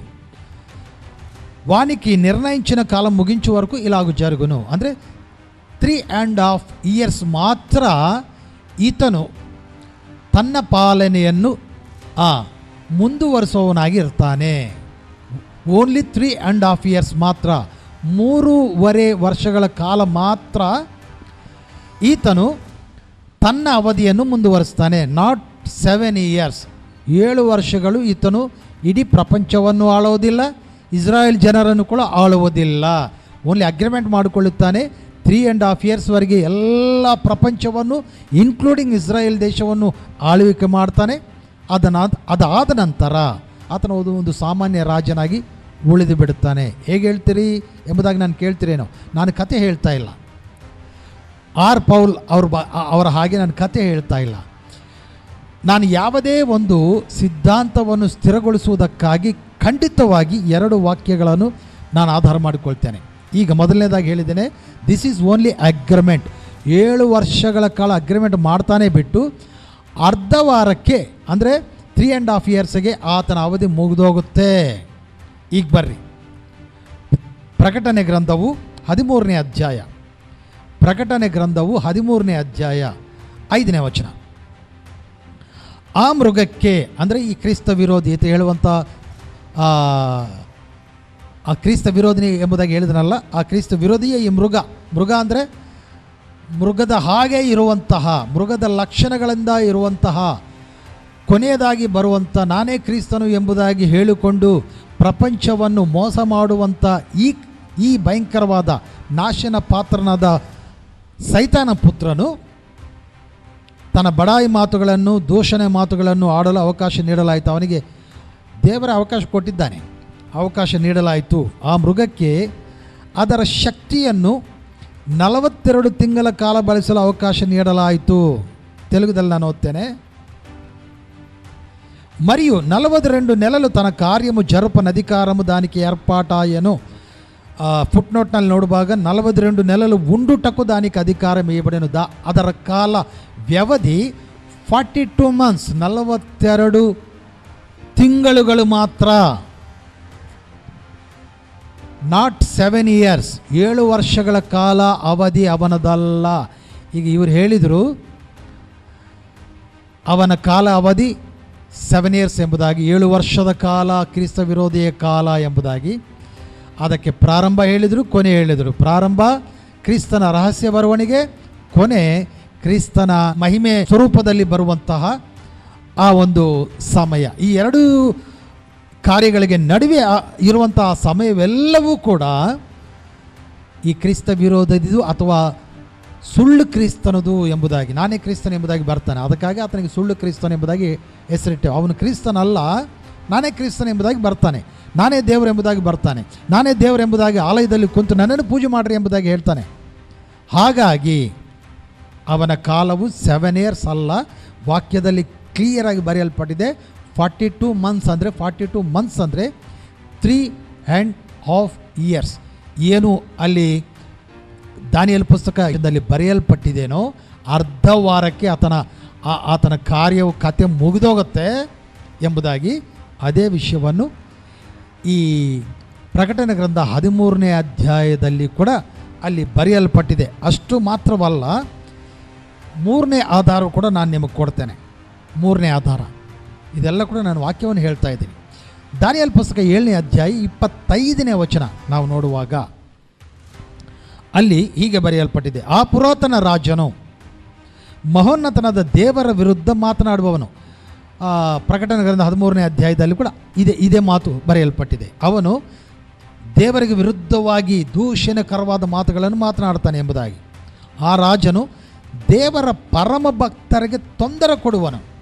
ಪರಮ ಭಕ್ತರಿಗೆ ಈ ರಾಜನು ಏನು ಮಾಡ್ತಾನೆ ಅಂದರೆ ತೊಂದರೆ ಕೊಡ್ತಾನಂತೆ ಮತ್ತು ಕೊಲೆ ಮಾಡುವವನು ಅವರನ್ನು ಕೊಲೆ ಮಾಡ್ತಾನಂತೆ. ಆ ರಾಜನು ರೂಢಿಯಲ್ಲಿದ್ದ ಧರ್ಮ ವಿರೋಧಿಗಳನ್ನು ಮಾರ್ಪಡಿಸುವ ಪ್ರಯತ್ನ ಮಾಡುವನು. ಇಲ್ಲಿ ಚೆನ್ನಾಗಿ ಕೇಳಿಸ್ಕೊಳ್ರಿ. ಆ ಭಕ್ತರು 1 ಕಾಲ, 2 ಕಾಲ, ಅರ್ಧ ಕಾಲ ಅವನ ಕೈವಶವಾಗಿರುವವರು. ಅಂದರೆ ಅವನ ಸಮಯವು, ಅವನ ಕಾಲವು 1 ಕಾಲ, 2 ಕಾಲ, ಅರ್ಧ ಕಾಲ. 1 ಕಾಲ ಅಂದರೆ ಬೈಬಲ್ ಪ್ರವಚನ ಭಾಷೆಯಲ್ಲಿ 1 ಕಾಲ ಅಂದರೆ 1 ವರ್ಷ, 2 ಕಾಲ ಅಂದರೆ 2 ವರ್ಷ, ಒಟ್ಟಾಗಿ 3 ವರ್ಷ, ಅರ್ಧ ಕಾಲ ಅಂದರೆ 6 ತಿಂಗಳು. 3.5 ವರ್ಷ ಕಾಲ ಇವರೆಲ್ಲರೂ ಕೂಡ ಆತನ ಕೈಯಲ್ಲಿರ್ತಾರೆ. ಆತನ ಅಧಿಕಾರವು ಚಲಾಯಿಸಲ್ಪಡುತ್ತೆ ಎಂಬುದಾಗಿ ದಾನಿಯೇಲ್ ಪುಸ್ತಕ 7ನೇ ಅಧ್ಯಾಯ 5ನೇ ವಚನದಲ್ಲಿ ಬರೆಯಲ್ಪಟ್ಟಿದೆ. ಒಟ್ಟಾರೆ 3 ವಚನಗಳನ್ನು ನಾನು ನಿಮ್ಮ ಮುಂದಿಟ್ಟಿದ್ದೇನೆ. ಅವನ ಕಾಲ ಅವಧಿ 3.5 years. ಬಟ್ ಈ ಪ್ರಖ್ಯಾತ ಪ್ರಕಟನ ಗ್ರಂಥದ ಸುವಿಖ್ಯಾತ ಬೋಧಕರು ಹೇಳ್ತಾರೆ, ತನ್ನ ಪ್ರಾರಂಭದ ನುಡಿಗಳಲ್ಲೇ ಏನು ಹೇಳ್ತಾರೆ, 7 ವರ್ಷ ಕ್ರಿಸ್ತ ವಿರೋಧಿಯ ಉಪದ್ರವ ಕಾಲ ಎಂಬುದಾಗಿ. ಎಷ್ಟು ಸುಳ್ಳಲ್ವಾ? ಸ್ಟಾರ್ಟಿಂಗ್ನಲ್ಲೇ ಇವರು ಹೇಳಿರುವಂಥ ಸುಳ್ಳನ್ನು ಆಧಾರ ಮಾಡಿಕೊಂಡು ಉಳಿದದ್ದನ್ನೆಲ್ಲ ಕೂಡ ನಾವು ಚೆನ್ನಾಗಿ ಜಾಗರೂಕತೆಯಿಂದ ನಾವು ಪರೀಕ್ಷೆ ಮಾಡೋಣ. ಈ ಚಾರ್ಟಲ್ಲಿ ಇವರು ಏನು ಹೇಳಿದ್ರಲ್ಲ, ಈ ಎಲ್ಲ ವಿಷಯಗಳು ಕೂಡ ಕಂಪ್ಲೀಟಾಗಿ ಸುಳ್ಳು. ಇದು ಸತ್ಯವೇದದ ಆಧಾರಿತವಾದ ವಿಷಯಗಳಲ್ಲ. ಇಲ್ಲಿ ಬರೆಯಲ್ಪಟ್ಟಿರುವಂಥ ವಿಷಯವೂ ಸುಳ್ಳು. ದೇವರಿಗೆ ಸ್ತೋತ್ರ. ಇನ್ನು ನಾವು ಎರಡನೇ ಪ್ರಶ್ನೆಗೆ ನಾವು ಹೋಗೋಣ. ಪ್ರಿಯರೇ, ಎರಡನೇ ಪ್ರಶ್ನೆ ಏನಂದರೆ, ನಂದು ಇವರು ಮಾತನಾಡಿರುವಂಥ ಮಾತುಗಳಲ್ಲಿ ಎರಡನೇ ಪ್ರಶ್ನೆ, ಯೇಸು ಕ್ರಿಸ್ತನ ರಹಸ್ಯ ಬರುವಣಿಗೆ ಯಾವಾಗ? ಯೇಸು ಕ್ರಿಸ್ತನ 2ನೇ ಬರುವಣಿಗೆ, ರಹಸ್ಯವಾದ ಬರುವಣಿಗೆ ಯಾವಾಗ? ನಾನು ನಂಬುತ್ತೇನೆ ಯೇಸು ಕ್ರಿಸ್ತನ ಬರುವಣಿಗೆಯಲ್ಲಿ 2 ವಿಭಾಗವಿದೆ. ಅವರು ಹೇಳಿದ ವಿಷಯವನ್ನು ನಾನು ಒಪ್ಪುತ್ತೇನೆ. ಒಂದು ರಹಸ್ಯ ಬರುವಣಿಗೆ, ಅಂದರೆ ಮಧ್ಯಾಕಾಶಕ್ಕೆ ಬರುವಂಥದ್ದು, ಮತ್ತು ಆತನು 7 ವರ್ಷಗಳ ಕಾಲ ನಂತರ ಇದು ಯಾವಾಗ ಬರ್ತಾನೆ ಎಂಬುದಾಗಿ ನಾವು ಚರ್ಚೆ ಮಾಡೋಣ. 7 ವರ್ಷಗಳಿಗಿಂತ ಮುಂಚೆ ಬರ್ತಾನ, 1 ವರ್ಷ ಆದ ನಂತರ ಬರ್ತಾನ, ಯಾವಾಗ ಬರ್ತಾನೆ ಅನ್ನೋದು ನಾವು ಮುಂಚೆ ಧ್ಯಾನ ಮಾಡೋಣ. ಅದು ಕೂಡ ಸತ್ಯವೇದದ ಅನುಸಾರಿತವಾಗಿ. ಬಟ್ ಇದು ಆದ ನಂತರ 7 years ಆದಮೇಲೆ, ಆತ ಬಂದ ಮೇಲೆ ಕಂಪ್ಲೀಟ್ ಈ 7 years ಪೀರಿಯಡ್ ಮುಗಿದ ಮೇಲೆ ಆತನು ಪರಿಶುದ್ಧರೊಡನೆ, ಅಂದರೆ ಎಲ್ಲ ಎತ್ತಲ್ಪಟ್ಟ ಸಭೆಯೊಡನೆ, ಕೋಟ್ಯಾಂತರ ದೇವದೂತರೊಡನೆ ಆತನು ಈ ಭೂಮಿ ಮೇಲೆ ಮತ್ತೆ ತಿರುಗವರ್ತಿ ಬರಲಿಕ್ಕಿದ್ದಾನೆ. ಅದು ಸತ್ಯವು. ಬಟ್ ಈ ಆರ್ ಪೌಲ್ ಅವರು ಹೇಳಿದ ಆ ವಿಶ್ಲೇಷಣೆಯಲ್ಲಿ ಇನ್ನೊಂದು ಎರರ್ ಏನಂದರೆ, ಅಲ್ಲಿಂದ ಅವರು ಪರಲೋಕಕ್ಕೆ ಹೋಗ್ತಾರೆ, ಎಲ್ಲರೂ ಸೇರಿ ಪರಲೋಕಕ್ಕೆ ಹೋಗ್ತಾರೆ, ಅಲ್ಲಿಂದ ನೇರವಾಗಿ ಮತ್ತೆ ಭೂಲೋಕಕ್ಕೆ ಬರ್ತಾರೆ ಎಂಬುದಾಗಿ ಅವ್ರು ಹೇಳಿದರು ಒಂದು ಕಡೆ. ಅದನ್ನು ನಾನು ನಿಮ್ಗೆ ತೋರಿಸ್ತೇನೆ. ಬಟ್ ಅದು ಕೂಡ ಸುಳ್ಳು. ಆ ಮಧ್ಯಾಕಾಶಕ್ಕೆ ಬಂದ ನಂತರ ಅಲ್ಲಿಂದ ನೇರವಾಗಿ ಅವರು ಈ ಭೂಮಿ ಮೇಲೆ ಬರ್ತಾರೆ. ಅಲ್ಲಿಂದ ಅವರು ಪರಲೋಕಕ್ಕೆ ಹೋಗೋದಕ್ಕೆ ಚಾನ್ಸ್ ಇಲ್ಲ. ಯಾಕೋ ಈ ವಿಷಯಗಳೆಲ್ಲ ಕೂಡ ಮುಂದೆ ನಾನು ಸಂಪೂರ್ಣವಾಗಿ ಹೇಳ್ತೇನೆ. ಪ್ರಿಯರೇ, ಇದು ಪ್ರಕಟಣೆ ಗ್ರಂಥದ ವಿಶ್ಲೇಷಣೆ ಕಾರ್ಯಕ್ರಮವಲ್ಲ. ನಾನು ಕೌಂಟರ್ ವಿಡಿಯೋ ಮಾಡ್ತಾಯಿದ್ದೀನಿ. ಅಂದರೆ ಅವರು ಏನು ಮಾತನಾಡಿದ್ದಾರೋ ಅದನ್ನು ಮಾತ್ರ ನಾನು ಕೌಂಟರ್ ವಿಡಿಯೋ ಮಾಡ್ತಾಯಿದ್ದೀನಿ. ಬಟ್ ಸಂಪೂರ್ಣವಾಗಿ ಪ್ರಕಟಣೆ ಗ್ರಂಥದ ಕುರಿತು ಮಾತನಾಡಬೇಕಂದ್ರೆ ತುಂಬ ಸಮಯ ಬೇಕಾಗುತ್ತೆ. ದೇವರ ಚಿತ್ತವಾದರೆ ಇನ್ನೊಂದು ಸಮಯದಲ್ಲಿ ನಾನು ಅದು ಮಾತನಾಡಲಿಕ್ಕೆ ಪ್ರಯತ್ನ ಮಾಡ್ತೇನೆ. ದೇವರಿಗೆ ಸ್ತೋತ್ರವಾಗಿ. ಈ ಸಮಯದಲ್ಲಿ ನನ್ನ ಎರಡನೇ ಪ್ರಶ್ನೆ, ಕ್ರಿಸ್ತನ ಆ ರಹಸ್ಯದ ಬರುವಣಿಗೆ ಯಾವಾಗ? ನಿಜವಾಗಲೂ ಈ ಅಂತ್ಯವಾರ ಅಂದರೆ 7 years ಪ್ರಾರಂಭವಾಗುವುದಕ್ಕಿಂತ ಮುಂಚಿತವಾಗಿ ಈ ಸುಳ್ಳು ಕ್ರಿಸ್ತನು ಅಥವಾ ಕ್ರಿಸ್ತ ವಿರೋಧಿ ಆಗಿರುವಂಥವನು, ಅವನು ಬರುವುದಕ್ಕಿಂತ ಮುಂಚಿತವಾಗಿಯೇ ಆತನು ಮಧ್ಯಾಕಾಶಕ್ಕೆ ಬರ್ತಾನ. ಆ ಸಮಯದಲ್ಲೇ ಸಭೆಯು ಎತ್ತಲ್ಪಡುತ್ತಾ, ಅದಕ್ಕೆ ಲೇಖನ ಆಧಾರವೇನು, ವಚನ ಆಧಾರವೇನು? ಇವರೆಲ್ಲ ಆರ್ ಪೌಲ್ ಅವರು ಕಥೆ ಹೇಳಿಬಿಟ್ರು. ಬಟ್ ಅದಕ್ಕೆ ಆಧಾರವೇನು ಅಂದರೆ ಅವರು 2 ವಾಕ್ಯಗಳನ್ನು ತೋರಿಸಿದರು. ಥೆಸಲೋನಿಕದಿಂದ 1, ಕೊರಿಂಥಿ ಪತ್ರಿಕೆಯಿಂದ 1, ಈ 2 ವಾಕ್ಯಗಳನ್ನು ಇದಕ್ಕೆ ಆಧಾರವಾಗಿ ತೋರಿಸಿದರು. ಅದನ್ನು ಕೂಡ ನಾವು ಕೌಂಟರ್ ಮಾಡೋಣ. ಈ ಸಮಯದಲ್ಲಿ ಅವರು ಏನು ಮಾತನಾಡಿದ್ದಾರೋ ನಾವು ಕೇಳಿಸ್ಕೊಳ್ಳೋಣ. ಎರಡನೇ ಪ್ರಶ್ನೆಗಾಗಿ ನಾವು ಮುಂದೆ ಹೋಗೋಣ. ಬರ್ರಿ.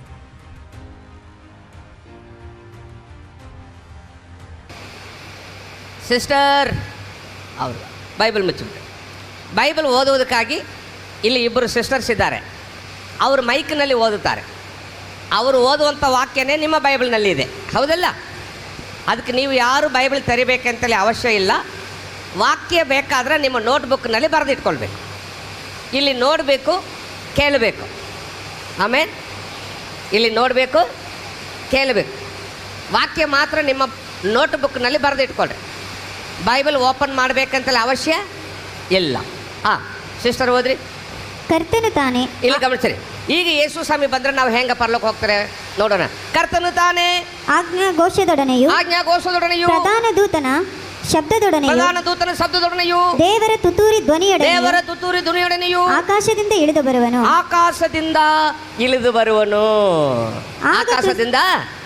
ಬರುವನು. ಆಗ ಕ್ರಿಸ್ತನಲ್ಲಿರುವ ಸತ್ತವರು, ಈಗ ಯೇಸು ಸ್ವಾಮಿ ಪರಲೋಕದಿಂದ ಇಳಿದು ಬರುವಾಗ ಕ್ರಿಸ್ತನಲ್ಲಿ ಇರುವ ಸತ್ತವರು ಮೊದಲು ಎದ್ದು ಬರುವರು. ಹಲ್ಲೆಲೂಯಾ, ದೇವರಿಗೆ ಸ್ತೋತ್ರ ಮಾಡೋಣ. ಈಗ ಯೇಸು ಸ್ವಾಮಿ ಬರ್ಲಿಕ್ಕಿದ್ದಾನೆ. ಈಗ ಯೇಸು ಸ್ವಾಮಿ ಬರುವಾಗ ಕ್ರಿಸ್ತನಲ್ಲಿ ಇರುವ ಸತ್ತವರು ಮೊದಲು ಎದ್ದು ಬರ್ತಾರೆ. ಯಾರು ಎದ್ದು ಬರ್ತಾರೆ ಎಲ್ಲರೂ ಹೇಳ್ರಿ ನೋಡೋಣ. ಕ್ರಿಸ್ತನಲ್ಲಿ ಇರುವ ಸತ್ತವರು ಮೊದಲು ಎದ್ದು ಬರ್ತಾರೆ. ಆಮೇಲೆ ಅವ್ರು ಎದ್ದು ಬಂದ ನೆಕ್ಸ್ಟ್ ಸೆಕೆಂಡ್ ಆಮೇಲೆ ಜೀವದಿಂದ ಉಳಿದಿರುವ ನಾವು ನಮ್ಮ ಶರೀರ ಬದಲಾಗ್ತದೆ. ನಮ್ಮ ಶರೀರ ಬದಲಾಗ್ತದೆ. ನಾವು ಅಂದ್ರೆ ಯಾರು? ವಿಶ್ವಾಸಿಗಳು. ರೋಡ್ ಮೇಲೆ ಹೋಗೋರು ಬರುವರಲ್ಲ, ಹೋಗೋರು ಬರುವರು. ಆಮೇಲೆ ಜೀವದಿಂದ ಉಳಿದಿರುವ ನಾವು ಅಂದ್ರೆ ಯಾರು? ವಿಶ್ವಾಸಿಗಳು. ನಮ್ಮ ಶರೀರ ಏನಾಗ್ತದೆ? ಮಾರ್ಪಾಟ ಆಗ್ತದೆ. ನಮ್ಮ ಶರೀರ ಮಾರ್ಪಾಟ ಆಗಿ ಅಂತರಿಕ್ಷದಲ್ಲಿ ಕರ್ತನನ್ನು ಎದುರುಗೊಳ್ಳುವುದಕ್ಕಾಗಿ ಅವರ ಸಂಗಡಲೆ ಅಂದ್ರೆ ಯಾರು ಎದ್ದು ಬಂದ್ರಲ್ಲ, ಅವರ ಸಂಗಡಲೆ ನಾವು ಕೂಡಿಕೊಂಡು ಮೇಘವಾಹನರಾಗಿ ಪಕ್ಕನೆ ಒಯ್ಯಲ್ಪಡುವವು. ಹೀಗಾಗಿ ನಾವು ಸದಾ ಕಾಲವು ಕರ್ತನ ಜೊತೆಯಲ್ಲಿರುವೆವು. ಹಲ್ಲೆಲೂಯಾ. ಎರಡನೇ ಪ್ರಶ್ನೆ ಹಲ್ಲೆಲೂಯಾ ಎಂಬುದಾಗಿ ಹೇಳ್ತಾರೆ. ಓಕೆ,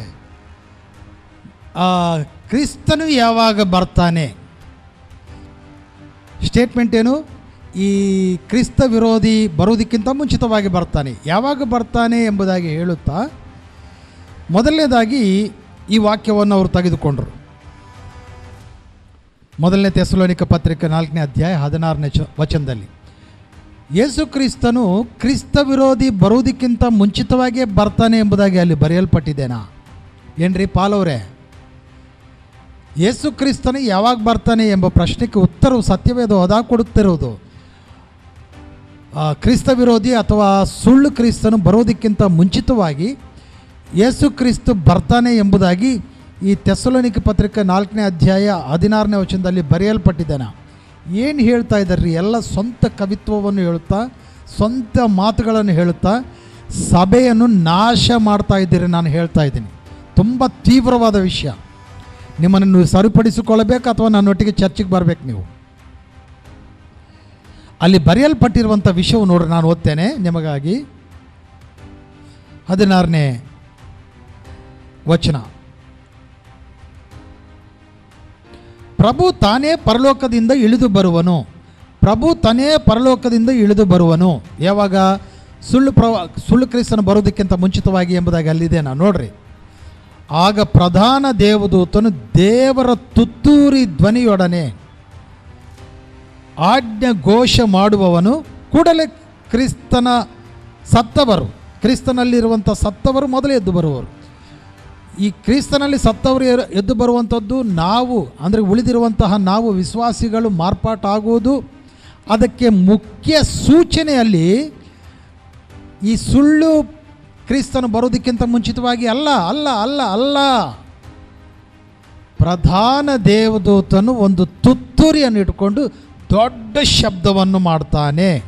ತೆಲುಗುದಲ್ಲಿ ನೋಡ್ರಿ, ಆರ್ಭಾಟముతోను ప్రధాన దూత శబ్దముతోను దేవుని బూరతోను పరలోకం నుండి ప్రభు దిగివచ్చును. ಕರ್ತನು ಯಾವಾಗ ಬರ್ತಾನೆ ಎಂಬ ಪ್ರಶ್ನೆಗೆ ಉತ್ತರವು ಸತ್ಯವೇದ ಏನು ಹೇಳ್ತಾ ಇದೆ ಅಂದರೆ, ಒಂದು ದೊಡ್ಡ ತುತ್ತೂರಿ ಇಟ್ಟುಕೊಂಡು ಒಂದು ದೇವದೂತನು ಆ ಶಬ್ದವನ್ನು ಊದ್ತಾನೆ. ಅದೇ ಕ್ರಿಸ್ತನ ಬರುವವಣಿಗೆ ನಮಗೆ ಒಳ್ಳೆ ಆಧಾರ. ತುತ್ತೂರಿ ಶಬ್ದ. ಮೊದಲನೇದಾಗಿ ಕ್ರಿಸ್ತನಲ್ಲಿ ಸತ್ತವರು ಎದ್ದು ಬರ್ತಾರೆ. ಅದು ಕೂಡ ದೊಡ್ಡ ಕತೆ, ಅದು ಹೇಳಬೇಕಂದ್ರೆ ಈ ಸಮಯ ಎಲ್ಲ. ನಾನು ಮತ್ತೊಂದು ಆವರ್ತಿ ಹೇಳ್ತೀನಿ. ಸಮಾಧಿ ಒಳಗಿಂದ ಬರೋದಿಲ್ಲ, ಹೋಗಿದ್ದವರೆಲ್ಲ ಮೇಲೆ ಕುಳಿತುಕೊಂಡಿದ್ದಾರೆ, ಅಲ್ಲಿಂದನೇ ಡೈರೆಕ್ಟಾಗಿ ಬಂದುಬಿಡ್ತಾರೆ. ಇದೆಲ್ಲ ಸತ್ಯವೇದದಲ್ಲಿ ಇಲ್ಲದಂಥ ಮಾತನ್ನು ಮಾತನಾಡ್ತಾ ಇದ್ದಾರೆ ಪೌಲವ್ರು ನೀವು ಎಲ್ಲಾದರೂ ವಾಕ್ಯಕ್ಕೆ ಹೋಗುವಾಗ ಇನ್ಮೇಲೆ ನಾನೊಂದು ಸಜೆಷನ್ ಏನಂದರೆ, ನೀವು ಏನು ಮಾತಾಡಿದ್ರು ಬಾಯಿ ಬಿಚ್ಚಿದ್ರು ನಾನು ಹಿಂದೆ ಇರ್ತೀನಿ, ಖಂಡಿತವಾಗಿ ನಿಮ್ಮನ್ನು ಫಾಲೋ ಮಾಡ್ತೇನೆ.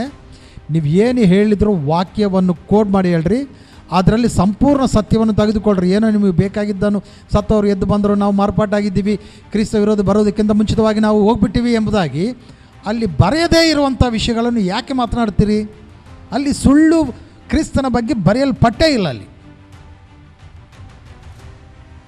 ಅಲ್ಲಿ ಬರೆಯಲ್ಪಟ್ಟಿರುವಂಥದ್ದು ಒಂದು ಸೂಚನೆ, ಒಂದು ತುತ್ತೂರಿ ಶಬ್ದ, ಅದು ಸೂಚನೆ. ಆ ಸಮಯದಲ್ಲಿ ಕ್ರಿಸ್ತನು ಬರ್ತಾನೆ, ಸಭೆಯು ಎತ್ತಲ್ಪಡುತ್ತೆ, ಮೊದಲು ಮೃತರು ಎಬ್ಬಿಸಲ್ಪಡ್ತಾರೆ, ಅದಾದ ನಂತರ ನಾವು ಕೂಡ ಮಾರ್ಪಾಟಾಗಿ ಅವರೊಟ್ಟಿಗೆ ಸೇರಿಕೊಂಡು ಮಧ್ಯಾಕಾಶಕ್ಕೆ ಕ್ರಿಸ್ತನ ಬಳಿಗೆ ನಾವು ಹೋಗ್ತೇವೆ ಎಂಬ ವಿಷಯವು ಅಲ್ಲಿ ಬರೆಯಲ್ಪಟ್ಟಿದೆ ಸ್ಪಷ್ಟವಾಗಿ. ಈ ಮಾತುಗಳಿಂದ ನೀವು ಒಬ್ಬರನ್ನೊಬ್ಬರು ಆಧರಿಸಿಕೊಳ್ಳ್ರಿ, ಇಲ್ಲ ಸಲ್ಲದ ಮಾತುಗಳಿಂದ ಅಲ್ಲ ಎಂಬುದಾಗಿ 18ನೇ ವಚನದಲ್ಲಿ ಭಕ್ತನಾದ ಪೌಲನು ಹೇಳ್ತಾ ಇದ್ದಾನೆ. ಇದೇ ವಿಷಯವು ಸೇಮ್ ಅವರು ಕೂಡ ಕೋಡ್ ಮಾಡಿದ್ರಲ್ಲಿ ಇದೇ ವಿಷಯವು ಮತ್ತೆ ತಿರ್ಗಾವರ್ತಿ ಮೊದಲನೇ ಕೊರಿಂತಿ ಪತ್ರಿಕೆ 15ನೇ ಅಧ್ಯಾಯ 51ನೇ ವಚನಕ್ಕೆ ಬರೋಣ. 51ನೇ ವಚನ 51. ಕೇಳ್ರಿ, ನಾನು ನಿಮಗೆ ಈ ರಹಸ್ಯವೊಂದನ್ನು ತಿಳಿಸುತ್ತೇನೆ. ಎಷ್ಟು ಸಲೀಸಾಗಿ ಹೇಳ್ಬಿಟ್ರು ಇವರು. ಈ ರಹಸ್ಯದ ಕುರಿತು ಸತ್ಯವೇದದಲ್ಲಿ ಇಲ್ಲದಂಥ ಎಲ್ಲ ವಿಷಯಗಳನ್ನು ತೆಗೆದುಕೊಂಡು ಕ್ರಿಸ್ತ ವಿರೋಧಿಗೆ ಬರುವುದಕ್ಕಿಂತ ಮುಂಚಿತವಾಗಿ ಎಲ್ಲಿ ಬರೆಯಲ್ಪಟ್ಟಿದ್ದಾರೆ? ಅದು ತುಂಬ ಸೀರಿಯಸ್ ಆಗಿ ನಾನು ನಿಮ್ಮನ್ನು ಕೇಳ್ತಾ ಇದ್ದೇನೆ ಪ್ರಶ್ನೆ. ಎಲ್ಲಿ ಬರೆಯಲ್ಪಟ್ಟಿದೆ ಅದು? ಕ್ರಿಸ್ತನು ವಿರೋಧಿ ಬರೋದಕ್ಕಿಂತ ಮುಂಚಿತವಾಗಿ ಯೇಸು ಕ್ರಿಸ್ತನು ಮಧ್ಯಾಕಾಶಕ್ಕೆ ಬರ್ತಾನೆ ಅಂತೇಳಿ ಇಲ್ಲಿ ಚೆನ್ನಾಗಿ ಓದ್ರಿ. ನಾನು ನಿಮಗೆ ಹೇಳ್ತೇನೆ, ನಿಮಗೆ ಈ ರಹಸ್ಯವೊಂದನ್ನು ತಿಳಿಸುತ್ತೇನೆ. ನಾವೆಲ್ಲರೂ ಸಾಯುವುದಿಲ್ಲ. ಮೊದಲನೇದಾಗಿ ನಮಗಾಗಿ ಹೇಳ್ತಾ ಇದ್ದಾನೆ. ಅಂದರೆ ಲೋಕದಲ್ಲಿ ಭಕ್ತಿ ಇದ್ದುಕೊಂಡು ಕ್ರಿಸ್ತನಲ್ಲಿ ನಂಬಿಕೆ ಇಟ್ಟುಕೊಂಡು ತಮ್ಮ ನಂಬಿಕೆಯನ್ನು ಕಾಪಾಡಿಕೊಳ್ಳುತ್ತಾ ಇರುವಂತಹ ನಾವೆಲ್ಲರೂ ಕೂಡ ಏನಾಗ್ತೇವೆ? ಸಾಯುವುದಿಲ್ಲ, ಆದರೆ ನಾವೆಲ್ಲರೂ ಮಾರ್ಪಾಟಾಗ್ತೇವೆ.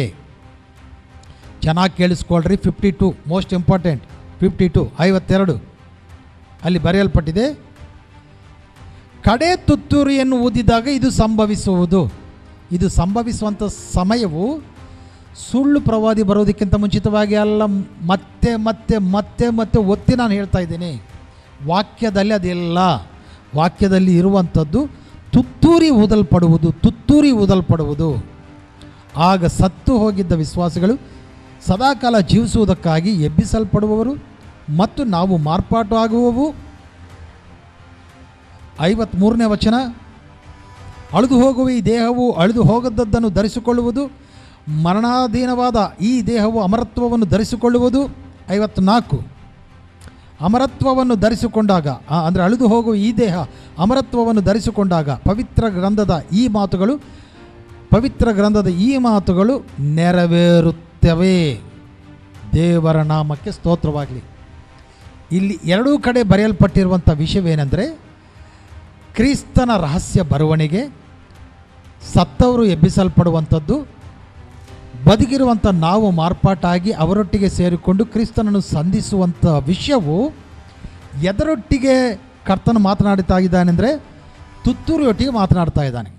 ಅದು ಪ್ರಧಾನ ದೇವದೂತನು ಆ ತುತ್ತೂರಿ ಇಟ್ಕೊಂಡು ದೊಡ್ಡ ಶಬ್ದ ಮತ್ತೆ ಪೊಯ್ ಅಂತಲ್ಲ, ಅದಕ್ಕೆ ಆರ್ಭಾಟವಾಗಿ ಎಂಬುದಾಗಿ ಎಲ್ಲ ವಿಶ್ವಾಸಿಗಳಿಗೆ ಕೂಡ ಅದು ಚೆನ್ನಾಗಿ ಕೇಳಿಸಲ್ಪಡುತ್ತೆ. ಅವ್ರು ಇಮಿಡಿಯೇಟಾಗಿ ನಮ್ಮ ಶಬ್ದ ಬಂದುಬಿಡ್ತು, ನಾವೆಲ್ಲರೂ ಕೂಡ ಕರ್ತನ ಬಳಿಗೆ ಹೋಗುತ್ತೇವೆ ಎಂಬುದಾಗಿ ಸಂತೋಷವಾಗಿ ಎರಡೂ ಕೈಗಳನ್ನು ಮೇಲಕ್ಕೆ ಚಾಚಿ ರೆಡಿಯಾಗಿ ನಿಂತು ಬಿಡ್ತಾರೆ. ಹಾಗೆ ಅವರು ಮಾರ್ಪಾಟು ಹೊಂದಿ ಎತ್ತಲ್ಪಡ್ತಾರೆ. ಇದು ನಡೆಯುವಂಥ ವಿಷಯ. ತುತ್ತೂರಿ ಇಲ್ಲಿ ಅಂಡರ್ಲೈನ್ ಮಾಡಿಕೊಳ್ಳ್ರಿ. ಹಾಗಾಗಿ ಕ್ರಿಸ್ತನ ಬರುವಣಿಗೆ ಯಾವಾಗುತ್ತೆ ಅಂದರೆ ಸುಳ್ಳು ಪ್ರವಾದಿ ಬರೋದಕ್ಕಿಂತ ಮುಂಚಿತವಾಗಿ ಅಲ್ಲ, ತುತ್ತೂರಿ ಊದುವಾಗ. ಇದನ್ನು ನಾವು ಕಂಡಿಡಬೇಕು. ಸತ್ಯವೇದದಲ್ಲಿ ತುತ್ತೂರಿ ಯಾವಾಗ ಊದಲ್ಪಡುತ್ತಾರೆ ಎಂಬುದಾಗಿ ಪ್ರಕಟನ ಗ್ರಂಥವನ್ನು ಚೆನ್ನಾಗಿ ನಾವು ಓದಿಕೊಂಡ್ರೆ ನಮಗೆ ತುತ್ತೂರಿ ಯಾವಾಗ ಊದಲ್ಪಡುತ್ತೆ, ಯಾವಾಗ ಕ್ರಿಸ್ತನು ಬರ್ತಾನೆ ಎಂಬುದಾಗಿ ಸ್ಪಷ್ಟವಾಗಿ ಗೊತ್ತಾಗುತ್ತೆ. ಅಫ್ಕೋರ್ಸ್ ಮತ್ತೇನು ಬರೋದು ಸುವಾರ್ತೆ 24ನೇ ಅಧ್ಯಾಯದಲ್ಲಿ ಮನುಷ್ಯ ಕುಮಾರನಿಗೆ ಕೂಡ ಗೊತ್ತಿಲ್ಲ ಎಂಬುದಾಗಿ ಕ್ರಿಸ್ತನಲ್ಲಿ ಹೇಳಿದ್ದಾನೆ. ಅದು ಮನುಷ್ಯ ಕುಮಾರನಾಗಿರುವಂಥ ಸಮಯದಲ್ಲಿ ಆತನ ಮಾನವ ಸ್ವರೂಪದವನ್ನು ಧರಿಸಿಕೊಂಡು ಬಂದಿದ್ದಾನೆ. ದೈವತ್ವವನ್ನು ತೆಗೆದುಕೊಂಡು ಬಂದಿಲ್ಲ. ದೈವತ್ವವನ್ನು ಬಿಟ್ಟು, ತನ್ನ ಎಲ್ಲ ಮಹಿಮೆಯನ್ನು ಬಿಟ್ಟು, ತನ್ನ ಪರಲೋಕದ ರಾಜ್ಯರಿಕವನ್ನು ಬಿಟ್ಟು ಆತನು ಸಂಪೂರ್ಣ ಮನುಷ್ಯನಾಗಿ ಲೋಕಕ್ಕೆ ಬಂದಿದ್ದಾನೆ. ಹಾಗಾಗಿ ಆತನು ನಿಜವೇ ಹೇಳುತ್ತಾ ಇದ್ದಾನೆ, ಸತ್ಯವನ್ನೇ ಹೇಳ್ತಾ ಇದ್ದಾನೆ. ದೇವರಿಗೆ ಬಿಟ್ಟು ಯಾರಿಗೂ ಗೊತ್ತಿಲ್ಲ, ನನಗೂ ಗೊತ್ತಿಲ್ಲ ಎಂಬುದಾಗಿ ಹೇಳ್ತಾನೆ. ಬಟ್ ಕ್ರಿಸ್ತನು ಎತ್ತಲ್ಪಟ್ಟ ಮೇಲೆ ಸರ್ವವೂ ಆತನಿಗೆ ಗೊತ್ತು. ಯಾಕಂದರೆ ಯೇಸು ಕ್ರಿಸ್ತನು ಸರ್ವಶಕ್ತಿ ಉಳ್ಳ ದೇವರು, ಮಹಾದೇವರು ಎಂಬುದಾಗಿ ತೀತು ಪುಸ್ತಕದಲ್ಲಿ, ತೀತು ಪತ್ರಿಕೆಯಲ್ಲಿ ಬರೆಯಲ್ಪಟ್ಟಿದೆ. ಆತನ ಮಹಾದೇವರು, ಸರ್ವಶಕ್ತಿ ಉಳ್ಳ ದೇವರು. ಕ್ರಿಸ್ತನಿಗೆ ಗೊತ್ತಿಲ್ಲದಂಥ ವಿಷಯ ಒಂದೂ ಇಲ್ಲ. ಅದು ಲೋಕದಲ್ಲಿ ಮಾತ್ರ. ಯಾಕಂದರೆ ಮಹಿಮೆಯನ್ನು ಬಿಟ್ಟು ಬಂದಿದ್ದಾನೆ. ಭಾಳಷ್ಟು ಮಂದಿಗೆ ಅರ್ಥ ಆಗಿಲ್ಲ. ದೊಡ್ಡ ದೊಡ್ಡ ಸೇವಕರು ಕೂಡ ಯೇಸು ಕ್ರಿಸ್ತಿಗೆ ಗೊತ್ತಿಲ್ಲರಿ, ಅದಕ್ಕಾಗಿ ನಮಗೆ ಯಾಕೆ ಬಿಟ್ಟುಬಿಡ್ರಿ, ಇದೆಲ್ಲ ಬೇಡ ಅಂತಾರೆ.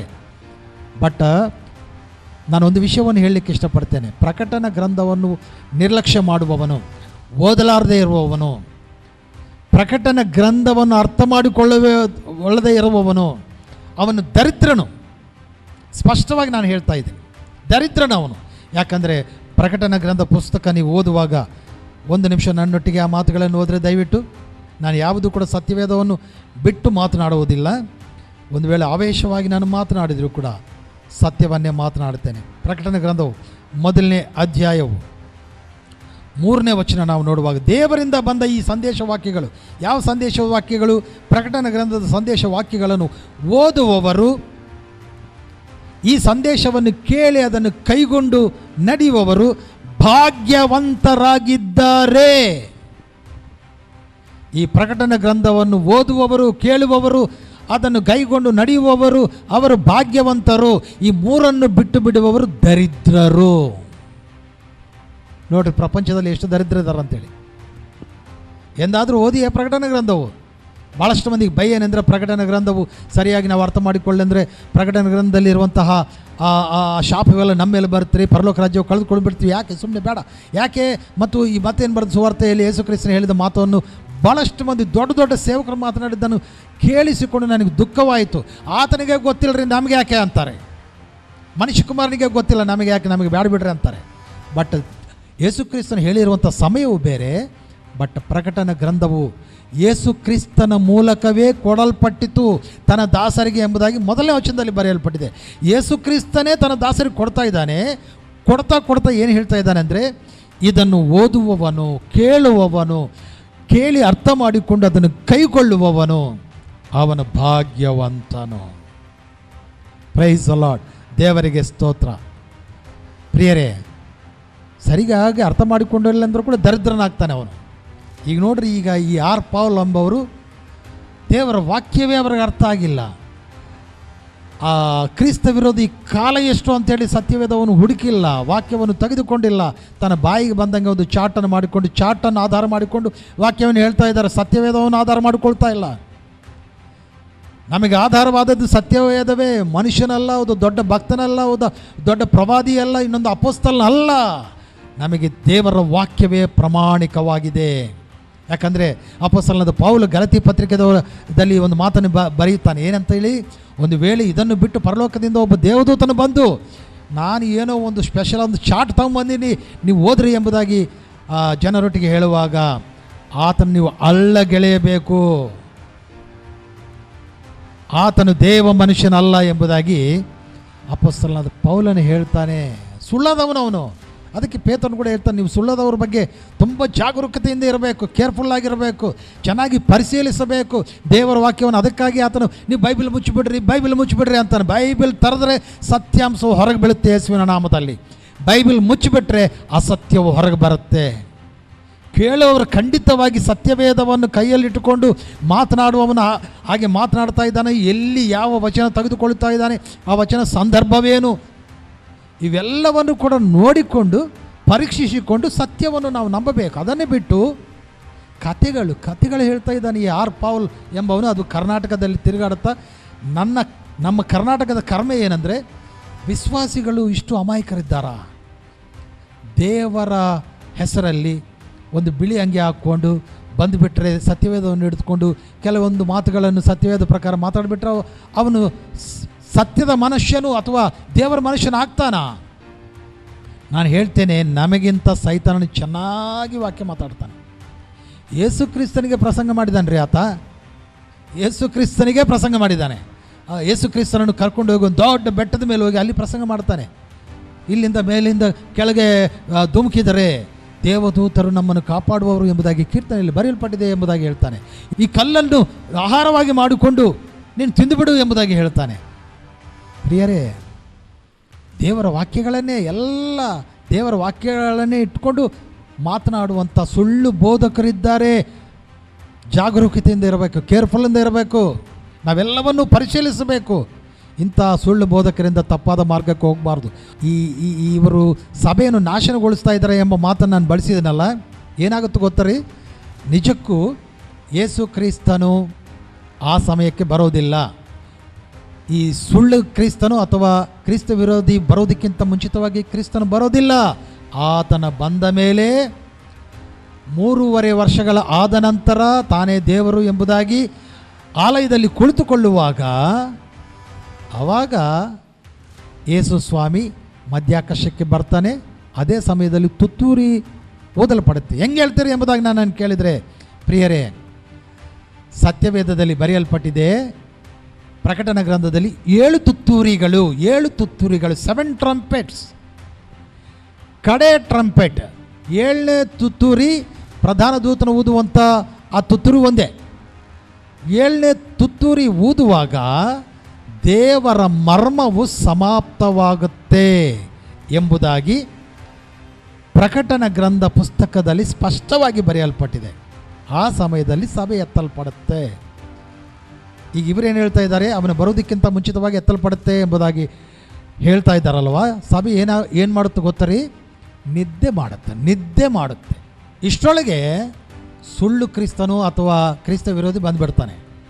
ಅವನು ಯುದ್ಧವನ್ನು ಪ್ರಾರಂಭಿಸ್ತಾನೆ. ಈಸಿಯಾಗಿ ಈ ನಿದ್ದೆ ಹೋಗುತ್ತಿರುವಂಥ ಎಲ್ಲರನ್ನು ಕೂಡ ಸೋಲಿಸ್ತಾನೆ. ಅದಾದ ನಂತರ ಕ್ರಿಸ್ತನು ಬರ್ತಾನೆ. ದೇವರಿಗೆ ಸ್ತೋತ್ರವಾಗಲಿ. ಆತನು ಬರೋಷ್ಟರೊಳಗೆ ಇವರು ಸೋಲಿಸಲ್ಪಟ್ಟಂತಹ ಬುದ್ಧಿ ಇಲ್ಲದ ಕನ್ಯಕರ ಹಾಗೆ ಬಿದ್ದಿರ್ತಾರೆ. ಸಿದ್ಧವಾಗಿದ್ದವರು ಈ ಸುಳ್ಳು ಕ್ರಿಸ್ತನೊಟ್ಟಿಗೆ ಯುದ್ಧ ಮಾಡುತ್ತಾ ಅದರಲ್ಲಿ ಜಯವನ್ನು ಹೊಂದಿಕೊಂಡು ಕ್ರಿಸ್ತನನ್ನು ಎದುರುಗೊಳ್ಳುವಂಥ ಅದ್ಭುತವಾದ ಕನ್ಯಕೆಯಾಗಿ ಸಿದ್ಧರಾಗಿ ಹೋಗ್ತಾರೆ. ದೇವರಿಗೆ ಸ್ತೋತ್ರವಾಗಿ. ಇದೆಲ್ಲವೂ ಕೂಡ ವಾಕ್ಯಾಧಾರವಾಗಿ ನಾನು ಹೇಳ್ತೇನೆ. ಮುಂದೆ ಎಲ್ಲವೂ ಕೂಡ ನಾನು ಹೇಳ್ತೇನೆ. ಒಂದೊಂದು ವಿಷಯಗಳನ್ನು ಎಲ್ಲವನ್ನು ಕೂಡ ನಾನು ಬಿಚ್ಚಿ ಹೇಳ್ತೇನೆ. ಹಾಗಾಗಿ ಪ್ರಿಯರೇ, ಯೇಸು ಕ್ರಿಸ್ತನು ಯಾವಾಗ ಬರ್ತಾನೆ? ಇದು 2ನೇ ಪ್ರಶ್ನೆ ಅಲ್ಲ ನಂದು. ನಾನು ಸುಮಾರು ಒಂದು 7-8 ಪ್ರಶ್ನೆ ಸಿದ್ಧ ಮಾಡಿದ್ದೇನೆ. ನನ್ನ ಪ್ರಸಂಗಗಳಲ್ಲಿ ಒಂದೊಂದಾಗಿ ಇವೆಲ್ಲವನ್ನು ಕೂಡ ಹಂಚಿಕೊಳ್ಳುತ್ತಾ ನಾನು ಮುಂದಕ್ಕೆ ಸಾಗ್ತೇನೆ. 2ನೇ ಪ್ರಶ್ನೆಗೆ ನಾನು ಉತ್ತರ ಕೊಟ್ಟೇನೆ. 1ನೇ ಪ್ರಶ್ನೆ, ಅವನ ಕಾಲವು 7 ವರ್ಷಗಳು ಅಲ್ಲ. ಸತ್ಯವೇದದಲ್ಲಿ ಅದರ ಆಧಾರವಿಲ್ಲ, ನಾನು ಹೇಳಿದ್ದೇನೆ. 2ನೇ ಪ್ರಶ್ನೆ, ಯೇಸು ಕ್ರಿಸ್ತನ ಬರುವಣಿಗೆಗೆ ಒಂದು ಸ್ಪಷ್ಟವಾದ ಸೂಚನೆ ಏನೆಂದರೆ ತುತ್ತೂರಿ. ಆ ತುತ್ತೂರಿ ಏನೆಂಬುದಾಗಿ ಕೂಡ ನಾನು ಇನ್ನೂ 7 ತುತ್ತೂರಿಗಳ ಬಗ್ಗೆ ಮಾತನಾಡುವಾಗ ನಾನು ಅದನ್ನು ಸ್ಪಷ್ಟವಾಗಿ ಹೇಳ್ತೇನೆ. ಓಕೆ, ಈಗ 2ನೇ ಪ್ರಶ್ನೆ ಕೂಡ ನಮಗೆ ಉತ್ತರ ಸಿಕ್ತು. ಯೇಸು ಕ್ರಿಸ್ತನ ಬರುವಣಿಗೆ ಕೊನೆಯ ತುತ್ತೂರಿ ಅಂದರೆ ಕಡಬೂರ ಎಂಬುದಾಗಿ ತೆಲುಗುದಲ್ಲಿ 1 ಕೊರಿಂಥಿ 15ನೇ ಅಧ್ಯಾಯದಲ್ಲಿ ಬರೆಯಲ್ಪಟ್ಟಿದೆ. ಕಡಬೂರ ಅಂದರೆ ಕೊನೆಯ ತುತ್ತೂರಿ ಎಂಬುದಾಗಿ. ಕೊನೆಯ ತುತ್ತೂರಿ ಎಂಬುದಾಗಿ ಹೇಳುವಾಗ ಅದಕ್ಕಿಂತ ಮುಂಚಿತವಾಗಿ ಕೆಲವೊಂದು ತುತ್ತೂರಿಗಳು ಊದಲ್ಪಡಬೇಕಲ್ಲ. ಎಷ್ಟು ತುತ್ತೂರಿಗಳು ಎಂಬುದಾಗಿ ನಾವು ನೋಡುವಾಗ ಪ್ರಕಟಣಾ ಗ್ರಂಥದಲ್ಲಿ 7 ತುತ್ತೂರಿಗಳು ಇಟ್ಟುಕೊಂಡ ದೇವದೂತರು ನಮಗೆ ಕಾಣಿಸಲ್ಪಡ್ತಾರೆ. ಒಂದೊಂದು ತುತ್ತೂರಿ ಓದುವಾಗ ಒಂದೊಂದು ಸಂಭವ ನಡೆಯುತ್ತೆ. ಕೊನೆಯ ತುತ್ತೂರಿ ಓದುವಾಗ ದೇವರ ಮರ್ಮವು ಸಮಾಪವಾಗುತ್ತೆ. ಏನು ಆ ದೇವರ ಮರ್ಮವು ಎಂಬುದಾಗಿ ನೋಡೋದಾದರೆ ಬರುವಂಥ ಪಾಠಗಳಲ್ಲಿ ನಾನು ಇನ್ನೂ ಸಂಪೂರ್ಣವಾಗಿ ಅದು ಹೇಳಲಿಕ್ಕೆ ಇಷ್ಟಪಡ್ತೇನೆ. ಈಗ 2ನೇ ಉತ್ತರ, ತುತ್ತೂರಿ ಊದುವಂಥ ಸಮಯದಲ್ಲಿ ಕ್ರಿಸ್ತನು ಬರ್ತಾನೆ. ಆ ತುತ್ತೂರಿ ಈ 3.5 ವರ್ಷ ಕಾಲ ಮಧ್ಯದಲ್ಲಿ ಅಥವಾ ಅದು ಆಗುವುದಕ್ಕಿಂತ ಮುಂಚಿತವಾಗಿ ತುತ್ತೂರಿ ಕಾಲ ಮುಗಿದ ನಂತರನೇ ಆಮೇಲೆ 7 ವ್ರಾತ್ ಪಾತ್ರೆಗಳು, ಉಗ್ರತಾ ಪಾತ್ರೆಗಳು, ಉಪದ್ರವ ಪಾತ್ರೆಗಳು ಈ 7 ತುತ್ತೂರಿಗಳಾದ ನಂತರ ಅಂದರೆ ಕೊನೆಯ 3.5 ವರ್ಷ ಕಾಲದಲ್ಲಿ ಆ ಪಾತ್ರೆಗಳು ಈ ಭೂಮಿಯ ಮೇಲೆ ಸುರಿಯಲ್ಪಡುತ್ತೆ. ಆ ಪಾತ್ರೆಗಳು ಸುರಿಯಲ್ಪಡುವುದಕ್ಕಿಂತ ಮುಂಚಿತವಾಗಿ ತುತ್ತೂರಿಗಳು. ಹಾಗಾಗಿ ಕ್ರಿಸ್ತ ವಿರೋಧಿಯ ಕಾಲದಲ್ಲಿ ಸಭೆಯು ಭೂಮಿಯಲ್ಲೇ ಇರುತ್ತೆ. ಕ್ರಿಸ್ತನ ಬರುವಣಿಗೆ ಅವನ ಒಂದು ಪಾಲನೆ ಕೊನೆ ಸಮಯದಲ್ಲಿ, ಅವನ ಪಾಲನೆ ಕೊನೆ ಸಮಯ ಯಾವುದು? ಅವನ ಅರ್ಧ ವಾರಕ್ಕೆ, ದಾನಿಯೇಲ 9:27, ಅರ್ಧ ವಾರಕ್ಕೆ ಬಲಿಯು ನೈವೇದ್ಯವನ್ನು ಅವನು ನಿಲ್ಲಿಸಿ ನಾನೇ ದೇವರು ಎಂಬುದಾಗಿ ಆಲಯದಲ್ಲಿ ಕುಳಿತುಕೊಳ್ಳುತ್ತಾನೆ. ಸರಿಯಾದ ಸಮಯಕ್ಕೆ ಸಭೆಯು ಎತ್ತಲ್ಪಡುತ್ತೆ. ನಿಮಗೆ ವಚನಾಧಾರವನ್ನು ತೋರಿಸಿ ನಾನು ಮುಂದಕ್ಕೆ ಹೋಗ್ತೇನೆ. ಮತ್ತೆ ಏನು ಬರೆದು ಸುವಾರ್ತೆ 24ನೇ ಅಧ್ಯಾಯ 24 15ನೇ ವಚನದಿಂದ, ಭಯಂಕರವಾದ ನಾಶನಕ್ಕೆ ಕಾರಣವಾದ ವಸ್ತುವೊಂದನ್ನು ಕುರಿತು ಪ್ರವಾದಿ ದಾನಿಯೇಲ ಹೇಳಿದ್ದಾನಲ್ವಾ? ಈ ಭಯಂಕರವಾದ ವಸ್ತು ಅಥವಾ ಆ ಪುರುಷನು ದೇವಾಲಯದ ಪರಿಶುದ್ಧ ಸ್ಥಳದಲ್ಲಿ ನಿಂತಿರುವುದನ್ನು ನೀವು ನೋಡುವಿರಿ. ಬಲಿಯನ್ನು ನೈವೇದ್ಯವನ್ನು ನಿಲ್ಲಿಸಿ ಇವನು ನಾನೇ ದೇವರು ಎಂಬುದಾಗಿ ಅಲ್ಲಿ ನಿಂತುಕೊಳ್ಳುತ್ತಾನೆ. ಅದಕ್ಕೆ ವಚನಾಧಾರವು ಥೆಸಲೋನಿಕ ಪತ್ರಿಕೆಯಲ್ಲಿ ನಾವು ನೋಡಬಹುದು. ಥೆಸಲೋನಿಕ ಪತ್ರಿಕೆಯಲ್ಲಿ ಈ ನಾಶನ ಪಾತ್ರನಾದ ಆ ವ್ಯಕ್ತಿಯ ಕುರಿತು ಮಾತನಾಡುತ್ತಾ, ಇವನು ದೇವರಿಗೆ ವಿರುದ್ಧವಾಗಿ ನಿಂತುಕೊಂಡು ಬಲಿಯನ್ನು ನೈವೇದ್ಯವನ್ನು ನಿಲ್ಲಿಸಿ ದೇವಾಲಯದಲ್ಲಿ ನಾನೇ ದೇವರು ಎಂಬುದಾಗಿ ಕುಳಿತುಕೊಳ್ಳುತ್ತಾನೆ ಎಂಬುದಾಗಿ ಪೌಲನು ಬರೆಯುತ್ತಾನೆ. ಪ್ರಿಯರೇ, ಅದನ್ನು ಯೇಸು ಕ್ರಿಸ್ತನು ಇಲ್ಲಿ ಹೇಳುತ್ತಾ, ಇದನ್ನು ಓದುತ್ತಿರುವವನು ಇದರ ಅರ್ಥವನ್ನು ಗ್ರಹಿಸಿಕೊಳ್ಳಲಿ, ಚದುವುವಾಡು ಗ್ರಹಿಂಚುಗಾಕ ಎಂಬುದಾಗಿ ತೆಲುಗುದಲ್ಲಿದೆ. ಏನಂತೆ? ಮೊದಲನೇ ಕಾರ್ಯ, ಇವನು ಪಾಲನೆಗೆ ಬಂದ ಮೇಲೆ 3.5 years ಆದ ಮೇಲೆ, ಈ ಕಾರ್ಯ ಮಾಡಿದ ಮೇಲೆ ನಡೆಯುವಂಥ ಮೊದಲನೇ ಸಂಭವ 16ನೇ ವಚನದಲ್ಲಿ, ಆ ಸಮಯದಲ್ಲಿ ಜೂದಯದಲ್ಲಿರುವ ಜನರು ಬೆಟ್ಟಗಳಿಗೆ ಓಡಿ ಹೋಗುವರು. ಅಂದರೆ ಇಸ್ರಾಯೇಲ್ ಜನರು ಬೆಟ್ಟಕ್ಕೆ ಓಡಿ ಹೋಗ್ತಾರೆ. ಅದು ಪ್ರಕಟಣೆ ಗ್ರಂಥ 12ನೇ ಅಧ್ಯಾಯದಲ್ಲಿ ಬರೆಯಲ್ಪಟ್ಟಿದೆ. ನಾನು ಮುಂದೆ ಬರುವಂಥ ಕ್ಲಾಸ್ಗಳಲ್ಲಿ ಅದನ್ನು ನಾನು ನಿಮಗೆ ತಿಳಿಪಡಿಸ್ತೇನೆ. ಮೊದಲನೇದಾಗಿ ನಡೆಯುವಂಥದ್ದು, ಇಸ್ರಾಯೇಲ್ ಜನರು ಇವನು ಕುರಿತು ತಿಳಿದುಕೊಂಡು ಪ್ರಶ್ನಿಸುವಾಗ, ನಿಮ್ಮ ಹಾಗೆ ನಮ್ಮ ಕರ್ನಾಟಕ ಜನತೆ ಹಾಗೆ ಈ ಸುಳ್ಳು ಹೇಳುವಂಥ ಪೌಲನ್ನು ಪ್ರಶ್ನಿಸದೆ ಅವರು ಇರದೆ, ಇಸ್ರಾಯೇಲ್ ಜನರು ನೀನು ದೇವರೆಂಬುದಾಗಿ ಪ್ರಕಟಿಸಿಕೊಂಡಿದ್ದೀಯಲ್ಲ, ಅದಕ್ಕೆ ಆಧಾರವೇನು, ವಾಕ್ಯಾಧಾರವೇನು ಎಂಬುದಾಗಿ ಅವನು ಪ್ರಶ್ನಿಸುವಾಗ ಏಕಾಏಕಿ ಅವನು ಇವರನ್ನು ಸಾಯಿಸಬೇಕು ಎಂಬುದಾಗಿ ಪ್ರಯತ್ನ ಮಾಡುವಾಗ ಇವರೆಲ್ಲ ಅಲ್ಲಿಂದ ಓಡಿ ಹೋಗ್ತಾರೆ. ದೇವರು ಅವರನ್ನು ಕಾಪಾಡೋದಕ್ಕಾಗಿ ಒಂದು ಸ್ಥಳವನ್ನು ಸಿದ್ಧಪಡಿಸ್ತಾನೆ. ಅದೆಲ್ಲ ಪ್ರಕಟಣೆ ಗ್ರಂಥದಲ್ಲಿ ಬರೆಯಲ್ಪಟ್ಟಿದೆ. ಎರಡನೇ ಸಂಭವ 17ನೇ ವಚನ ತುಂಬ ಚೆನ್ನಾಗಿ ಕೇಳಿಸ್ಕೊಳ್ರಿ. 3.5 ವರ್ಷ ಕಾಲ ಅನಂತರ ಈ ಸುಳ್ಳಾದ ಕ್ರಿಸ್ತ ವಿರೋಧಿ ಅವನ ನಿಜ ಸ್ವರೂಪು ಹೊರಗೆ ಬಂದ ಮೇಲೆ ಇಲ್ಲಿ ಬರೆಯಲ್ಪಟ್ಟಿದೆ, ಮಾಳಿಗೆಯ ಮೇಲಿರುವವನು ಇಳಿದು ತನ್ನ ವಸ್ತುಗಳನ್ನು ಮನೆಯಿಂದ ತೆಗೆದುಕೊಳ್ಳದೆ ಓಡಿ ಹೋಗಿರಲಿ. 18ನೇ ವಚನ,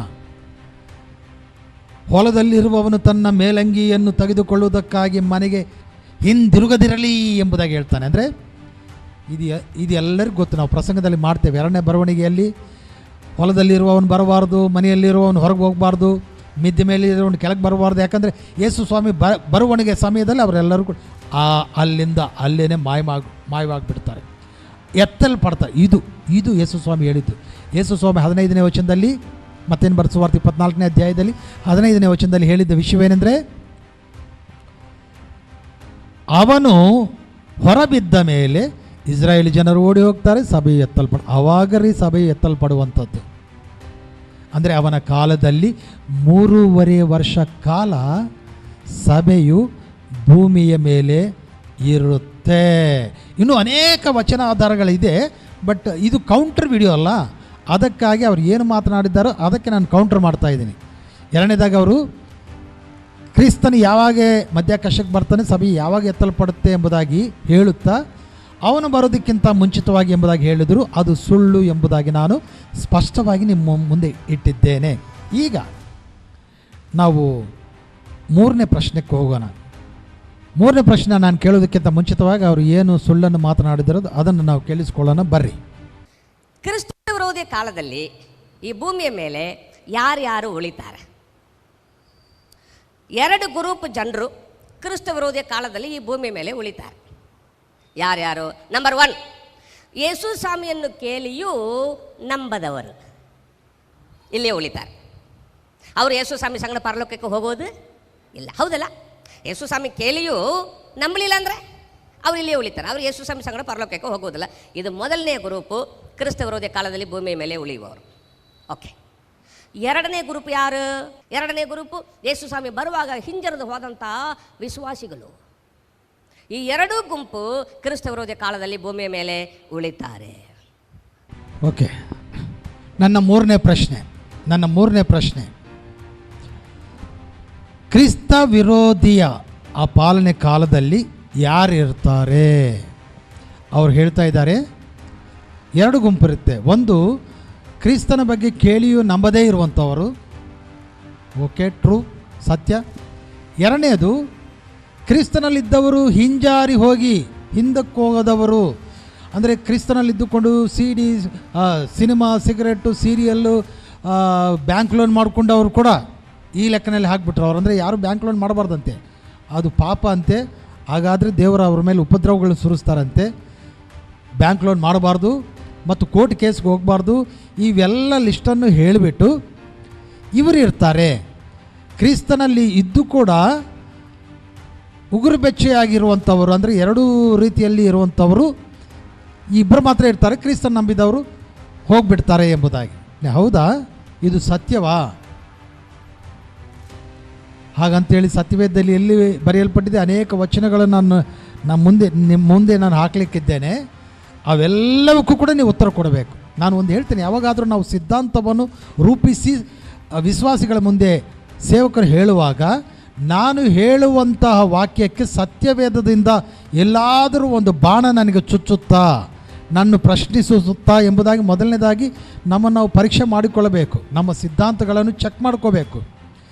ಹೌದು, ಸತ್ಯವೇದದಲ್ಲಿ ಯಾವ ವಾಕ್ಯವೂ ಕೂಡ ನಾನು ಹೇಳಿದಂಥ ಸಿದ್ಧಾಂತವು, ನಾನು ಪ್ರತಿಪಾದಿಸುವಂತಹ ವಾಕ್ಯವನ್ನು ಯಾವ ವಾಕ್ಯವೂ ಅಳ್ಳಗೆಳೆಯೋದಿಲ್ಲ ಎಂಬುದಾಗಿ ದೃಢ ಮಾಡಿಕೊಂಡ ಮೇಲೆ ನಾವು ವಾಕ್ಯವನ್ನು ಸಾರಬೇಕು. ಅಥವಾ ಒಂದು ವೇಳೆ ಈ ರೀತಿ ತಪ್ಪಾದ ಬೋಧನೆಗಳನ್ನು ಮಾಡುವಾಗ ಯಾರಾದರೂ ನಮ್ಮನ್ನು ಎಚ್ಚರಿಸಿ ಇದು ಸರಿ ಮಾಡಿಕೊಳ್ಳು ಎಂಬುದಾಗಿ ಹೇಳುವಾಗ ಖಂಡಿತವಾಗಿ ನಾವು ಅದನ್ನು ತಿದ್ದುಕೊಳ್ಳಬೇಕು. ಪ್ರಕಟಣೆ ಗ್ರಂಥ 2ನೇ ಅಧ್ಯಾಯ 3ನೇ ಅಧ್ಯಾಯ ಈ ಎರಡು ಪತ್ರಿಕೆಗಳು ಸಾರ್ವತ್ರಿಕ ಸಭೆಗಳಿಗೆ ಯೋಹಾನನ ಮೂಲಕ ಕರ್ತನ ಯಾಕೆ ಬರೆಸಿದ್ದಾನೋ ಗೊತ್ತರಿ? ಸಭೆಯು ಯಾವ ವಿಷಯದಲ್ಲಿ ಬಿದ್ದು ಹೋಗಿದ್ದಾನೋ ಅದರ ವಿಷಯದಲ್ಲಿ ಸರಿಪಡಿಸಿಕೊಳ್ಳಬೇಕು ಎಂಬುದಾಗಿ. ಆರ್ಪಲ್ ಅವರು ಕೂಡ ಮತ್ತೆ ತಿರುಗಾವರ್ತಿ ತನ್ನ ವಚನಗಳೆಲ್ಲ ಕೂಡ ರೀಚೆಕ್ ಮಾಡಿಕೊಂಡು ಪರೀಕ್ಷಿಸಿಕೊಂಡು ಮತ್ತೆ ಸತ್ಯವೇದದ ಆಧಾರಿತ ಮೇಲೆ ತಾನು ತಿದ್ದುಕೊಂಡು ತಪ್ಪಾಯಿತು ಕ್ಷಮಿಸ್ರಿ ಎಂಬುದಾಗಿ ಕರ್ತನ ಸಮ್ಮುಖದಲ್ಲಿ ಕೇಳಿಕೊಂಡು ಮತ್ತೆ ಸಭಿಕರ ಹತ್ರ ಕೂಡ ಬಂದು ಎಲ್ಲೆಲ್ಲಿ ಅವರು ಸುವಾರ್ತೆಯನ್ನು ಸಾರಿದರು, ಎಲ್ಲೆಲ್ಲಿ ವಾಕ್ಯಗಳನ್ನು ಹಂಚಿಕೊಂಡ್ರು, ನಾನು ತಪ್ಪಾದ ಕಲ್ಪನೆಯಲ್ಲಿ ನಿಮಗೆ ವಾಕ್ಯವನ್ನು ಹಂಚಿದ್ದೇನೆ, ದಯವಿಟ್ಟು ಕ್ಷಮಿಸಿ, ಅದು ಸತ್ಯವಲ್ಲ, ಇದು ಸತ್ಯವು ಎಂಬುದಾಗಿ ಪರೀಕ್ಷಿಸಿದ ನಂತರ ತಿರುಗಾವರ್ತಿ ಅವರು ವಾಕ್ಯ ಹೇಳಬೇಕು. ಪ್ರಿಯರೇ, ಕ್ರಿಸ್ತನ ಪಾಲನೆಯಲ್ಲಿ ಯಾರು ಇರ್ತಾರೆ? ನಂಬಕ್ಕಾಗುತ್ತೇನ್ರಿ? ಇದು ಒಂದು ಸಲ ನಾವು ಜನರಲ್ ಆಗಿ ಆಲೋಚನೆ ಮಾಡೋಣ. ಈಗ ಕೊನೆ ದಿನಮಾನಗಳಲ್ಲಿ ಈ ಕ್ರಿಸ್ತ ವಿರೋಧಿ ಬರ್ತಾನೆ. ಎದಕ್ಕಾಗಿ ಬರ್ತಾನೆ ಹೇಳ್ರಿ? ದೇವರ ಚಿತ್ತವು ಯಾವೊಬ್ಬನೂ ನಾಶವಾಗಬಾರ್ದು, ಪ್ರತಿಯೊಬ್ಬನೂ ಕೂಡ ಪರಲೋಕಕ್ಕೆ ಹೋಗಬೇಕು ಎಂಬುದಾಗಿ ದೇವರ ಚಿತ್ತವು. ಅದಕ್ಕಾಗಿ ಪವಿತ್ರಾತ್ಮನನ್ನು ಕಳಿಸಿ ನಮ್ಮೆಲ್ಲರನ್ನು ಕೂಡ ರೂಪಿಸ್ತಾ ಇದ್ದಾನೆ. ನಮ್ಮ ಮಧ್ಯದಲ್ಲಿ ಪವಿತ್ರಾತ್ಮನು ಕೆಲಸ ಮಾಡ್ತಾ ಇದ್ದಾನೆ. ಸೈತಾನನು ಕೂಡ ತನ್ನ ಮಗನಾದ ಈ ಕ್ರಿಸ್ತ ವಿರೋಧಿ ಎಂಬ ಒಬ್ಬ ಮನುಷ್ಯನನ್ನು ಈ ಭೂಮಿ ಮೇಲೆ ಕಳುಹಿಸಿ ಎದಕ್ಕೆ ಕಳಿಸ್ತಾನೆ? ಕ್ರಿಸ್ತನ ಚಿತ್ತವು ನೆರವೇರಿಸಲ್ಪಡಬಾರದು ಎಂಬುದಾಗಿ ಸಭೆಯನ್ನು ಹಾಳುಗೊಳಿಸುವುದಕ್ಕಾಗಿ ಅವನನ್ನು ಕಳಿಸ್ತಾನೆ. ಕರ್ತನು ಅದನ್ನು ಅನುಮತಿಸ್ತಾನೆ. ಯಾಕಂದರೆ ಸಭೆಯು ಪರೀಕ್ಷೆಗಳ ಮೂಲಕ ಶ್ರಮೆಗಳ ಒಂದು ಹಾದಿಯಲ್ಲಿ ನಡೆದು ಹೋಗುತ್ತಾ ನಿತ್ಯ ಸಾಮ್ರಾಜ್ಯಕ್ಕೆ ಹೋಗಬೇಕು ಎಂಬುದಾಗಿ ದೇವರ ಚಿತ್ತ. ನಾನು ನಂಬುತ್ತೇನೆ ಈ ಮಾತನ್ನು. ಯೇಸು ಕ್ರಿಸ್ತನು ಯೂದಾ ಕುಲದ ಸಿಂಹವು. ಸಿಂಹ ಹೇಗಿರುತ್ತೆ ಗೊತ್ತಲ್ರಿ ನಮಗೆ? ಸಿಂಹವು ಯಾವ ಒಂದು ಪ್ರಾಣಿಗೂ ಕೂಡ ಅದು ಎದುರೋದಿಲ್ಲ. ಸಿಂಹವು ಎಲ್ಲದಕ್ಕೂ ರೆಡಿ, ಹೋಗುತ್ತೆ, ಹಂಗೆ ಮುಂದಕ್ಕೆ ನುಗ್ಗಿ ಹೋಗುತ್ತೆ, ಎಲ್ಲವನ್ನು ಎದುರಿಸುತ್ತೆ. ಯೇಸು ಸ್ವಾಮಿ ಅದೇ ಮಾಡಿದಾನ. ಆತನು ಪರಲೋಕದಿಂದ ಬಂದಿದ್ದಾನೆ, ಭೂಮಿಯ ಮೇಲೆ ಶಾಸ್ತ್ರಿಯನ್ನು ಪರಿಸರನ್ನು ಇವರೆಲ್ಲರನ್ನು ಕೂಡ ಎದುರಿಸಿದ್ದಾನೆ. ಅವ್ರ ಜೊತೆ ಮಾತನಾಡಿದ ಎದುರು ನಿಂತುಕೊಂಡಿದ್ದಾನೆ. ರಾಜರೇ ಎದುರು ನಿಂತುಕೊಂಡಿದ್ದಾನೆ. ರಾಜಕ್ಕೆ ಉತ್ತರ ಕೊಟ್ಟಿದ್ದಾನೆ, ನ್ಯಾಯಾಧಿಪತಿಗಳಿಗೆ ಉತ್ತರ ಕೊಟ್ಟಿದ್ದಾನೆ. ಎಲ್ಲವನ್ನು ಛೇದಿಸಿಕೊಂಡು ಹೋಗಿ ಕಲಬರಿ ಶಿಲುಬೆಯ ಮೇಲೆ ಹತ್ತಿ ಅದನ್ನು ತಪ್ಪಿಸಬೇಕು ಎಂಬುದಾಗಿ ಸೈತಾನನು ನಾನಾ ವಿಧವಾದ ಪ್ರಯತ್ನ ಮಾಡಿದ್ದಾನೆ. ಅವೆಲ್ಲವನ್ನು ಮೀರಿ ಆತನು ಹೋಗಿ ಕಲಬರಿ ಶಿಲುಬೆಯ ಮೇಲೆ ನಮಗಾಗಿ ಪ್ರಾಣವನ್ನು ಕೊಟ್ಟನು. ಅದಕ್ಕಾಗಿ ಆತನು ಯೂದ ಕುಲದ ಸಿಂಹವು ಎಂಬುದಾಗಿ ನಾವೆಲ್ಲರೂ ಕೂಡ ಸಂತೋಷದಿಂದ ಹೇಳ್ತೇವೆ. ಬಟ್ ಆತನ ಮಕ್ಕಳು ಮಾತ್ರ, ಈ ಒಬ್ಬನು ಬರ್ತಾನೆ ಸಣ್ಣವನವನು, ಸೈತಾನಲ್ಲ, ಸೈತಾನ ಮಗನು ಅವನು, ಸಣ್ಣವನೊಬ್ಬನು ಬರ್ತಾನೆ. ಅವನ ಹೆಸರು ಕ್ರಿಸ್ತ ವಿರೋಧಿ, ಕೊನೆ ಕಾಲದಲ್ಲಿ ಬರುವಂಥವನು. ಅವನು ಬರೋದಕ್ಕಿಂತ ಮುಂಚಿತವಾಗಿ ಹೇಡಿಗಳಾಗಿ, ಅವನು ಬರೋದಕ್ಕಿಂತ ಮುಂಚಿತವಾಗಿ ನಾವು ಹಾರಿ ಹೋಗಿಬಿಡುವಂಥದ್ದು, ತಪ್ಪಿಸ್ಕೊಂಡು ಓಡಿ ಹೋಗುವಂಥದ್ದು. ನಾಚಿಗೆ ಐತೇನ್ರಿ ನಮಗೆ? ಯೂದ ಕುಲದ ಸಿಂಹದ ಮಕ್ಕಳಾಗಿ ನಾವು ಯುದ್ಧದಲ್ಲಿ ನಿಂತುಕೊಂಡು ಸೈತಾನನ ನಮ್ಮ ಕಾಲಿ ಕೆಳಗೆ ಹಾಕಿ ತುಳಿಯೋದನ್ನು ಬಿಟ್ಟು, ಅವನ ಮಗನನ್ನು ನಮ್ಮ ಕಾಲಿ ಕೆಳಗೆ ಹಾಕಿ ತುಳಿಯೋದನ್ನು ಬಿಟ್ಟು ಅವನ ಮೇಲೆ ಜಯಿಸದೆ ನಾವು ಪರಲೋಕಕ್ಕೆ ಓಡಿ ಹೋಗ್ಬಿಡೋಣ. ಅವನು ಬರೋದಕ್ಕಿಂತ ಮುಂಚಿತವಾಗಿ ಅವನು ಏನೇನೋ ಮಾಡಿಬಿಡ್ತಾನೆ, ನಮ್ಮನ್ನು ಸಾಯಿಸಿಬಿಡ್ತಾನೆ, ಬೇಡಪ್ಪ ಈ ಭೂಮಿ ಬೇಡ. ನಾಚಿಕೆ ಆಗಬೇಕು. ನಾವು ವಿಶ್ವಾಸಿಗಳು ಎಂಬುದಾಗಿ ಕರೆಯಲ್ಪಡುವುದಿಲ್ಲ. ವಿಶ್ವಾಸಿ ಅಂದರೆ ಕ್ರಿಸ್ತನಿಗಾಗಿ ಪ್ರಾಣವಾದರೂ ಕೊಡುವವನು. ಪೌಲನು ಹೇಳ್ತಾನೆ, ಕ್ರಿಸ್ತನಿಗಾಗಿ ನನ್ನ ಪ್ರಾಣ ಹೋದರೂ ಚಿಂತೆ ಇಲ್ಲ. ಅದು ಸಿಂಹದ ಮಾತು. ಇದಾದರೆ ದೇವರಿಗೆ ಮಹಿಮೆ ಆಗುತ್ತೆ ರೀ. ಅವನು ಬರೋದಕ್ಕಿಂತ ಮುಂಚಿತವಾಗಿ ಓಡಿ ಹೋದರೆ ಅವನು ನಗುತ್ತಾನೆ. ನನ್ನನ್ನು ನೋಡಿ ನಾನು ಬರೋದಕ್ಕಿಂತ ಮುಂಚಿತವಾಗಿ ಯೂದ ಗೋತ್ರದ ಸಿಂಹ ಎಂಬುದಾಗಿ ಯೇಸು ಹೇಳಿದ್ದಾನೆ. ಆತನ ಮಕ್ಕಳು ನೋಡಿದ್ರೆ ಹೇಡಿಗಳ ಹಾಗೆ ಓಡಿ ಹೋಗಿದ್ದಾರೆ ಅಂತ. ನಾಚಿಕೆ ಆಗಬೇಕು. ಭೂಮಿ ಮೇಲೆ ಯಾರು ಇರ್ತಾರಂತೆ? Cinema, cigarette, loan, court case ಇವೆಲ್ಲ ಮಾಡಿಕೊಂಡಿದ್ದವರು ಇವರು ಇರ್ತಾರೆ. ಅವ್ರನ್ನ ತಗೊಂಡು ಅವನೇನು ಮಾಡಬೇಕು? ಅವರೊಟ್ಟಿಗೆ ಇಸ್ಪೇಟ್ ಆಡಬೇಕಾ? ಅವ್ರನ್ನ ತಗೊಂಡು ಅವನ ಆ 3.5 ವರ್ಷ ಕಾಲ ನಾನು ಹೇಳಿದ ಪ್ರಕಾರ ಅವನು ಏನು ಮಾಡಬೇಕು ಹೇಳ್ರಿ? ಇವರೊಟ್ಟಿಗೆ ಕುಂತು ಸಿನಿಮಾ ನೋಡಬೇಕಾ? ಇವರೊಟ್ಟಿಗೆ ಕುಡಿಬೇಕಾ? ಇವರೊಟ್ಟಿಗೆ ಪಾನ್ಪರಾಗ ಹಾಕ್ಕೋಬೇಕಾ? ಏನು ಮಾಡಬೇಕಂತ ಆತನು ಬರಬೇಕು ಹೇಳ್ರಿ? ಬಿಡಲ್ಪಟ್ಟವರು ಹೇಗಾದರೂ ನರಕಕ್ಕೆ ಹೋಗ್ತಾರೆ. ಅವ್ರನ್ನ ತೆಗೆದುಕೊಂಡು ಅವ್ರನ್ನ ಕಟ್ಟಿಕೊಂಡು ಅವನೇನು ರಾಜ್ಯ ಆಳ್ವಿಕೆ ಮಾಡುವಂಥದ್ದೈತಿ ಹೇಳ್ರಿ? ಎಷ್ಟು ಫೂಲಿಶಾಗಿ ಮಾತಾಡ್ತಾರಲ್ಲ ಇವರು. ಸತ್ಯವೇದಕ್ಕೆ ವ್ಯತಿರಿಕ್ತವಾಗಿ ನಾನು ಅನೇಕ ವಚನಗಳು ಸಭೆಯು ಭೂಮಿಯ ಮೇಲೆ ಇರುತ್ತೆ, ಅವನೊಟ್ಟಿಗೆ ಹೇಗೆ ಹೋರಾಟ ಮಾಡ್ತಾರೆ ಇದೆಲ್ಲ ನಾನು ತೋರಿಸ್ತೇನೆ. ಆದರೆ ಈ 2 ವಿಷಯಗಳು ಓಕೆ. ಅದರೊಟ್ಟಿಗೆ ಸಭೆಯು ಕೂಡ ಈ ಭೂಮಿಯ ಮೇಲೆ 3.5 ವರ್ಷ ಕಾಲ ಅವನ ರಾಜ್ಯದಲ್ಲಿ ಇರ್ತಾರೆ. ತಮ್ಮ ಒಂದು ಮೀಸೆಗಳನ್ನು ತಿರುಗಿಸಿಕೊಂಡು ಬಾ ಮಗನೇ ನೋಡಿಕೊಳ್ಳೋಣ ಎಂಬುದಾಗಿ ಅವನೊಟ್ಟಿಗೆ ಯುದ್ಧ ಮಾಡ್ತಾರೆ. ಇದೆಲ್ಲ ನಾನು ವಾಕ್ಯದ ಮೂಲಕನೇ ನಾನು ತಿಳಿಪಡಿಸ್ತೇನೆ. ದೇವರಿಗೆ ಸ್ತೋತ್ರವಾಗಲಿ.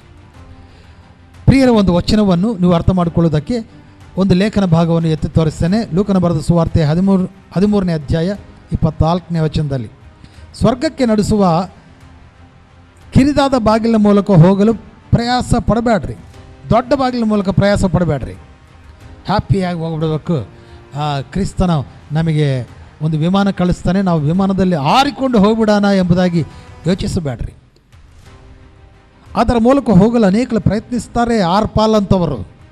ಆದರೆ ಅವರಿಂದ ಆಗೋದಿಲ್ಲ ಅನ್ಕೊಂತಾರೆ. ಪಾಪ ಆ ವಿಮಾನ ಹಾರಿ ಹೋಗ್ಬಿಡ್ಬೋದು ಎಂಬುದಾಗಿ ಅನ್ಕೊಂತಾರೆ. ಬಟ್ ಅಂಥವ್ರೆ ಉಳಿದ್ಬಿಡ್ತಾರೆ. ಇಲ್ಲಿ ನೋಡ್ರಿ 25ನೇ ವಚನದಲ್ಲಿ, ಮನೆಯ ಯಜಮಾನನು ಎದ್ದು ಬಾಗಿಲನ್ನು ಮುಚ್ಚಿದ ಮೇಲೆ ನೀವು ಹೊರಗೆ ನಿಂತುಕೊಂಡು ಬಾಗಿಲು ತಟ್ಟಬೇಕಷ್ಟೇ. ಬಾಗಿಲು ತಟ್ಟೋದು ಅಷ್ಟೇ, ಬೇರೆ ಏನಿಲ್ಲ. ಅಲ್ಲಿ ಅವನು ಬಾಗಿಲು ತೆರೆಯುವುದಿಲ್ಲ. ಸ್ವಾಮಿ ನಮಗೆ ಬಾಗಿಲು ತೆರೆ ಎಂದು ನೀವು ಕೇಳುವಿರಿ. ಅವನು ನಿಮಗೆ, ನೀವು ಯಾರೋ ನನಗೆ ತಿಳಿಯುವುದು, ನೀವು ಎಲ್ಲಿಯವರು ಎಂದು ಉತ್ತರಿಸಿದನು. 28ನೇ ವಚನ, ಅಬ್ರಹಾಮ, ಇಸಾಕ, ಯಾಕೋಬ ಮತ್ತು ಎಲ್ಲ ಪ್ರವಾದಿಗಳು ದೇವರ ರಾಜ್ಯದಲ್ಲಿರುವುದು ನೀವು ನೋಡುವಿರಿ. ಆದರೆ ನಿಮ್ಮನ್ನು ಹೊರಗೆ ಹಾಕಲಾಗುವುದು. ಆಗ ನೀವು ಭಯದಿಂದಲೂ ಕೋಪದಿಂದಲೂ ಕೂಗಿಕೊಳ್ಳುವಿರಿ. ಆದರೂ ಕೂಡ ನಿಮಗೆ ಬಾಗಿಲು ತೆರೆಯಲ್ಪಡುವುದಿಲ್ಲ. ನೀವು ಯಾರು ಎಂಬುದೇ ನನಗೆ ಗೊತ್ತಿಲ್ಲ ಎಂಬುದಾಗಿ ಯೇಸು ಸ್ವಾಮಿ ಹೇಳಿಬಿಡ್ತಾನೆ. ಒಂದು ಸಲ ಮುಚ್ಚಲ್ಪಟ್ಟ ಮೇಲೆ ಬಾಗಿಲು ತೆರೆಯಲ್ಪಡುವುದಿಲ್ಲ. ಸಭೆಯು ಎತ್ತಲ್ಪಡುವುದು ಒಂದೇ ಸಲ. ಸಭೆಯಲ್ಲಿ ಕ್ರಿಸ್ತನ ರಾಜ್ಯದಲ್ಲಿ ಸೇರಿಸಲ್ಪಡುವುದು ಒಂದೇ ಸಲ. 2 ಸಲ 3 ಸಲ ಸ್ಪ್ಲಿಟ್ ರ್ಯಾಪ್ಚರ್ ಇದು ಇಲ್ಲವೇ ಇಲ್ಲ. ಭಾಳಷ್ಟು ಮಂದಿ ಇದನ್ನು ಕೂಡ ಹೇಳ್ತಾರೆ, ಸ್ಪ್ಲಿಟ್ ರ್ಯಾಪ್ಚರ್ ಇದೆ. ಇವರು ಕೂಡ ಹೇಳ್ತಾರೆ, ಆರ್ಪಾಲ್ ಅವರು. ಇದರಲ್ಲಿ ಮುದ್ರೆ ಹಾಕಿಸಿಕೊಳ್ಳದೇ ಇರುವವರು ಕೂಡ ಕೆಲವೊಬ್ಬರು ಮಣ್ಣಿನ ಶರೀರದಲ್ಲಿ ಹಾಗೆ ಸಿಂಹಾಸನಗಳ ಮೇಲೆ ಬಂದು ಬಿಡ್ತಾರೆ ಎಂಬುದಾಗಿ ಅದಕ್ಕೆ ಯಾವ ಲೇಖನ ಆಧಾರವೂ ಇಲ್ಲ. ಅಂದರೆ ನಾನು ಎದಕ್ಕೆ ಈ ವಾಕ್ಯವನ್ನು ತೋರಿಸಿದ್ದೇನೆ ಅಂದರೆ, ಒಂದು ಸಲ ಮುಚ್ಚಲ್ಪಟ್ಟ ಮೇಲೆ ಮತ್ತೆ ಚಾನ್ಸ್ ಇಲ್ಲ. ಉಳಿಯಲ್ಪಟ್ಟವರು ನರಕಕ್ಕೆ ಹೋಗಬೇಕು, ಇನ್ನು ಕೆಲವೊಬ್ಬರು ಕ್ರಿಸ್ತನ 1000 ವರ್ಷಗಳ ಆಳ್ವಿಕೆಯಲ್ಲಿ ಅವರು ಪ್ರಜೆಯಾಗಿ ಪಾಲ್ಗೊಳ್ಳುತ್ತಾರೆ. ಅಷ್ಟೇ ಬಿಟ್ಟು ಮತ್ತೆ ತಿರ್ಗಾ ಅಲ್ಲಿಂದ ಅವರು ದೇವರ ರಾಜ್ಯಕ್ಕೆ ಹೋಗುವಂಥದ್ದು ಅದು ಅಸಾಧ್ಯವು. ಪರಲೋಕ ರಾಜ್ಯಕ್ಕೆ ಹೋಗುವಂಥದ್ದು ಅಸಾಧ್ಯವು. ಅದಕ್ಕೆ ಯಾವ ಲೇಖನ ಆಧಾರವೂ ಇಲ್ಲ. ಹಾಗಾಗಿ ಪ್ರಿಯರೇ, ನಾವು ದೀಪವಿರುವಾಗೆ ನಾವು ಎಲ್ಲವನ್ನು ಕೂಡ ಸರಿಪಡಿಸಿಕೊಳ್ಳಬೇಕು. ದೀಪವು ಆರಿ ಹೋದ ಮೇಲೆ ಇನ್ನೊಂದು ಚಾನ್ಸ್ ಇಲ್ಲ. ಈ ವಿಷಯವನ್ನು ನಾವು ತಿಳಿದುಕೊಳ್ಳಬೇಕು. ಒಂದು, ಉಳಿದವರು ಅದರಲ್ಲಿ ಕೆಲವೊಬ್ಬರು ಮುದ್ರೆಯನ್ನು ಹಾಕಿಸಿಕೊಳ್ಳದೆ ಪರಲೋಕಕ್ಕೆ ಹೋಗ್ತಾರೆ ಎಂಬುದಾಗಿ ಇವರು ಹೇಳ್ತಾ ಇದ್ದಾರೆ. ಅದು ಸುಳ್ಳು. ಯಾಕಂದರೆ ಒಂದು ಸಲ ಮುಚ್ಚಲ್ಪಟ್ಟ ಮೇಲೆ ಇನ್ನೊಂದು ಸಲ ಬರ್ರಿ ನೀವು ಮತ್ತೆ ಆ 7 ವರ್ಷ ಕಾಲದಲ್ಲಿ ನಂಬಿಕೆಯಿಂದ ಇದ್ದಿರಿ ಬರ್ರಿ ಎಂಬುದಾಗಿ ಹೇಳುವಂಥ ಪರಿಸ್ಥಿತಿಗಳು ಇರೋದಿಲ್ಲ. ಅದಕ್ಕೆ ವಚನಗಳಲ್ಲಿ ಯಾವ ಆಧಾರವೂ ಇಲ್ಲ. ನಂಬರ್ 1.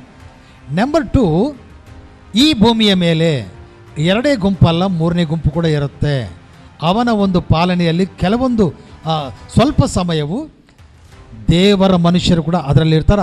ಅದೆಲ್ಲ ಕೂಡ ವಾಕ್ಯಾಧಾರಗಳನ್ನು ನೆಕ್ಸ್ಟ್ ಎಪಿಸೋಡ್ನಲ್ಲಿ ನಾನು ತೋರಿಸ್ತೇನೆ, 4ನೇ ಪ್ರಶ್ನೆ ಹಾಕೋದ್ರ ಮೂಲಕ.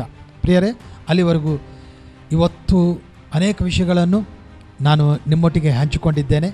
ಹಾಗಾಗಿ ಪ್ರಕಟಣಾ ಗ್ರಂಥದಲ್ಲಿ ಕರ್ತನು ನಮ್ಮನ್ನು ಸಿದ್ಧಗೊಳಿಸುವುದಕ್ಕಾಗಿ ಮತ್ತು ಯುದ್ಧಕ್ಕಾಗಿ, ಯುದ್ಧ ಒಂದು ಇದೆ, ಭಯಂಕರವಾದ ಯುದ್ಧವಿದೆ. ಯುದ್ಧಕ್ಕೆ ನಾವು ಸಿದ್ಧರಾಗದೆ ಯುದ್ಧದಲ್ಲಿ ಪಾಲ್ಗೊಳ್ಳದೇ ಇದ್ದರೆ ನಾವೆಂಥ ಕ್ರೈಸ್ತರ್ರಿ, ನಾವೆಂಥ ಹೋರಾಟಗಾರರು. ಎಫೆಸಿ ಪತ್ರಿಕೆಯಲ್ಲಿ 6ನೇ ಅಧ್ಯಾಯದಲ್ಲಿ ನಾವು ಸರ್ವಾಂಗ ಕವಚಗಳನ್ನು ಧರಿಸಿಕೊಂಡು ನಾವು ಯುದ್ಧ ಮಾಡುವಂಥದ್ದು ಯಾರೊಟ್ಟಿಗೆ? ಮನುಷ್ಯರೊಟ್ಟಿಗೆ ಅಲ್ಲ, ಅಂಧಕಾರ ಸಂಬಂಧವಾದ ಯುವನಾದರೊಟ್ಟಿಗೆ, ಸುಳ್ಳು ಕ್ರಿಸ್ತನೊಟ್ಟಿಗೆ, ಕ್ರಿಸ್ತ ವಿರೋಧನೊಟ್ಟಿಗೆ ನಾವು ಯುದ್ಧ ಮಾಡಬೇಕು. ಆ ಯುದ್ಧದಲ್ಲಿ ಜಯ ಹೊಂದಿಕೊಳ್ಳಬೇಕು. ಸೈತಾನ ನಮ್ಮ ಕಾಲ ಕೆಳಗಾಗಿ ಜಜ್ಜಬೇಕು. ಆವಾಗ ಕ್ರಿಸ್ತನಿಗೆ ಮಹಿಮೆ. ಹೇಗೋ ಗೊತ್ತಾ? ಕ್ರಿಸ್ತನು ಈ ಸುಳ್ಳು ಕ್ರಿಸ್ತನನ್ನು ಮತ್ತು ಸೈತಾನನ್ನು ಅಂದರೆ ಅವರು ಎಗಿರಿಬಿಡ್ತಾರೆ. ಬಟ್ ಅದು ದೇವರಿಗೆ ಮಹಿಮೆ ತರುವಂಥದ್ದಲ್ಲ. ಮಣ್ಣಿನ ಮನುಷ್ಯನಾದ ನಾವು ಅವನು ಸೋಲಿಸಿದರೆ ದೇವರ ಮಕ್ಕಳಾಗಿ ಆಗ ದೇವರಿಗೆ ಅದು ಘನತೆ ಪ್ರಭಾವವು ತರುವಂಥದ್ದು. ಹಾಗಾಗಿ ಪ್ರಿಯರೇ, ನಮ್ಮ ಬದುಕಿನ ಬಾಳಿನಲ್ಲಿ ನಮ್ಮ ನಂಬಿಕೆಯನ್ನು ಕಾಪಾಡಿಕೊಳ್ಳುತ್ತಾ ಪವಿತ್ರಾತ್ಮನ ಸಹಾಯದಿಂದ ಸರ್ವಾಂಗ ಕವಚವನ್ನು ಧರಿಸಿಕೊಂಡು ನಾವು ಲೋಕದ ಎಲ್ಲ ವಿಷಯಗಳನ್ನು ಜಯಿಸುತ್ತಾ ಅದರ ಜೊತೆ ಕ್ರಿಸ್ತನಿಗಾಗಿ ನಾವು ನಿಂತುಕೊಂಡು ಯುದ್ಧ ಮಾಡಿ ಆ ಯುದ್ಧದಲ್ಲಿ ಸೈತಾನಿನ ಎಲ್ಲ ಸಾಮ್ರಾಜ್ಯವನ್ನು ನಾವು ನಾಶ ಮಾಡಬೇಕು. ಅದು ದೇವರ ಚಿತ್ತ. ಅದಕ್ಕಾಗಿ ನಾವು ಸಿದ್ಧರಾಗಬೇಕು. ಅದಕ್ಕಾಗಿ ಪ್ರಕಟಣೆ ಗ್ರಂಥದ ಎಲ್ಲ ವಿಷಯಗಳು ಯಾವ ಯಾವ ಸಮಯದಲ್ಲಿ ಏನೇನಾಗುತ್ತೆ ಎಲ್ಲ ವಿಷಯಗಳು ಯಾಕೆ ನಮಗೆ ತಿಳಿಪಡಿಸ್ತಾ ಇದ್ದಾನೆ ಗೊತ್ತಾ? ಯುದ್ಧ ರಂಗದಲ್ಲಿರುವವನಿಗೆ ಎಲ್ಲ ಗೊತ್ತಿರಬೇಕು ಯುದ್ಧ ನೀತಿ. ಆವಾಗ ಅವನು ಜಯ ಹೊಂದಿಕೊಳ್ಳುತ್ತಾನೆ. ಯಾವುದು ಗೊತ್ತಿಲ್ಲದೆ ನಾವು ಹಾರಿ ಹೋಗ್ತೀವಿ ಎಂಬುದಾಗಿ ನಿದ್ದೆ ಮಾಡುವವನು ಸಡನ್ನಾಗಿ ಯುದ್ಧ ಬಂದರೆ ಅವನು ಯುದ್ಧದಲ್ಲಿ ಈಸಿಯಾಗಿ ಸೋಲು ಹೋಗ್ತಾನೆ. ಹಾಗಾಗಿ ಈ ಸುಳ್ಳು ಬೋಧನೆಗಳ ಮೂಲಕ ಸಭೆಯನ್ನು ಹಾಳು ಮಾಡುವುದಕ್ಕಾಗಿ ಸೈತಾನನು ಕೆಲವೊಂದು ಸೇವಕರ ಹೆಸರಲ್ಲಿ ಕೂಡ ಕೆಲವೊಬ್ಬರನ್ನು ಯೂಸ್ ಮಾಡಿಕೊಂಡು ತನ್ನ ರಾಜ್ಯವನ್ನು ಸ್ಥಾಪನೆ ಮಾಡ್ತಾ ಇದ್ದಾನೆ. ಹಾಗಾಗಿ ನಾವೆಲ್ಲರೂ ಎತ್ತೆಚ್ಚಿಕೊಂಡು ಪ್ರಾರ್ಥನೆ ಮೂಲಕ ಸಿದ್ಧರಾಗಬೇಕು. ದೇವರ ಆ ರೀತಿಯಲ್ಲಿ ನಮ್ಮ ಜೀವಿತದಲ್ಲಿ ಕಾರ್ಯ ಮಾಡಲಿ. ಈ ಮೊದಲನೇ ಎಪಿಸೋಡು ನಾನಿಗಿಲ್ಲಿಗೆ ಮುಕ್ತಾಯ ಮಾಡ್ತಾ ಇದ್ದೀನಿ. ನಾವು ಮತ್ತೆ ತಿರುಗಾವರ್ತಿ ಸೇರಿಕೊಳ್ಳೋಣ. ಆ ಸಮಯದಲ್ಲಿ ಇನ್ನೂ ಅನೇಕ ವಿಷಯಗಳು, ಅನೇಕ ಪ್ರಶ್ನೆಗಳಿದೆ. ಅವೆಲ್ಲವೂ ಕೂಡ ನಾವು ಮಾತನಾಡಿಕೊಳ್ಳುತ್ತಾ ಈ ಸುಳ್ಳಾದ ಬೋಧನೆಯಿಂದ ನಾವು ಹೊರಗೆ ಬಂದು ಸತ್ಯದಲ್ಲಿ ಸ್ಥಾಪಿತರಾಗೋಣ. ಆ ರೀತಿಯಲ್ಲಿ ದೇವರು ನಮಗೆ ಕಾರ್ಯ ಮಾಡಿ ಸಹಾಯ ಮಾಡಲಿ. Price the lord. ದೇವರ ನಾಮಕ್ಕೆ ಸ್ತೋತ್ರವಾಗಲಿ. ದೇವರು ನಿಮ್ಮೆಲ್ಲರನ್ನು ಕೂಡ ಆಶೀರ್ವದಿಸಲಿ. ನಿಮ್ಮ ಮನೋನೇತ್ರಗಳನ್ನು ತೆರೆ ಮಾಡಲಿ. Thank you Jesus. Praise the Lord. ಚಿಕ್ಕ ಪ್ರಾರ್ಥನೆ ಮಾಡಿಕೊಳ್ಳೋಣ. ಪ್ರೀತಿಯುಳ್ಳ ಪರಲೋಕದ ತಂದೆಯೇ, ಇವತ್ತು ನಾವು ಮಾತನಾಡಿಕೊಂಡು ಎಲ್ಲ ವಿಷಯಗಳನ್ನು ನಾವು ಕೂಡ ಆಲೋಚನೆ ಮಾಡಿ ವಿಶ್ಲೇಷಣೆ ಮಾಡಿಕೊಂಡು ಅಪ್ಪ ಸುದೀರ್ಘವಾಗಿ ನಿನ್ನ ವಾಕ್ಯವನ್ನು ಪರಿಶೀಲಿಸಿ ಆ ಸತ್ಯ ಮಾರ್ಗದಲ್ಲಿ ನಾವೆಲ್ಲರೂ ಕೂಡ ನಿಂತುಕೊಳ್ಳುವ ಹಾಗೆ ಕೃಪೆ ಅನುಗ್ರಹಿಸಿರಿ. ಮುಂಬರುವಂಥ ಆ ಭಯಂಕರವಾದ ಯುದ್ಧ ಮಾರ್ಗದಲ್ಲಿ ನಾವೆಲ್ಲರೂ ಕೂಡ ಯುದ್ಧ ಸನ್ನದ್ಧರಾಗಿ ನಿಂತುಕೊಳ್ಳುವ ಹಾಗೆ ಕೃಪೆ ಸಹಾಯವನ್ನು ಅನುಗ್ರಹಿಸಿರಿ. ಯಾಕಂದರೆ ಫಿಲದೆಲ್ಫಿಯ ಸಭೆಯೊಟ್ಟಿಗೆ ನೀನು ಮಾತನಾಡುತ್ತಾ ನಾನು ನಿಮ್ಮನ್ನು ಆ ಯುದ್ಧರಂಗದಲ್ಲಿ ಕಾಪಾಡುವೆನು ಎಂಬುದಾಗಿ ನೀನು ಹೇಳಿದ್ದೀ. ಹೌದು ಸ್ವಾಮಿ. ಆ ಒಂದು ಯುದ್ಧರಂಗದಲ್ಲಿ ನಾವೆಲ್ಲರೂ ಕೂಡ ಧೈರ್ಯವಾಗಿ ನಿನ್ನಿಂದ ಕಾಪಾಡಲ್ಪಟ್ಟು ಸೈತಾನನ ಮೇಲೆ ಅವನ ಮಗನ ಮೇಲೆ ಜಯ ಹೊಂದಿಕೊಳ್ಳೋದಕ್ಕೆ ಸಹಾಯ ಮಾಡು ಎಂಬುದಾಗಿ ಎಲ್ಲ ಘನ ಮಾನ ಮಹಿಮೆ ನಿನಗೆ ಸಲ್ಲಿಸುತ್ತಾ ಯೇಸುವಿನ ನಾಮದಲ್ಲಿ ಈ ಪ್ರಾರ್ಥನೆ ಬೇಡಿ ಹೊಂದಿಕೊಂಡಿದ್ದೇವೆ ಪರಮ ತಂದೆಯೇ, amen amen. Praise the lord. God bless you. ಮತ್ತೆ ತಿರುಗಾವರ್ತಿ ನಾವು ಸೇರಿ ಬರೋಣ. ಅಲ್ಲಿವರೆಗೆ ದೇವರ ಒಂದು ಕೃಪೆ ನಿನಗೆ ನನಗೆ ಸಹಾಯಕವಾಗಿ ನಮ್ಮೆಲ್ಲರನ್ನು ನಡೆಸಲಿ. God bless you. Praise the lord.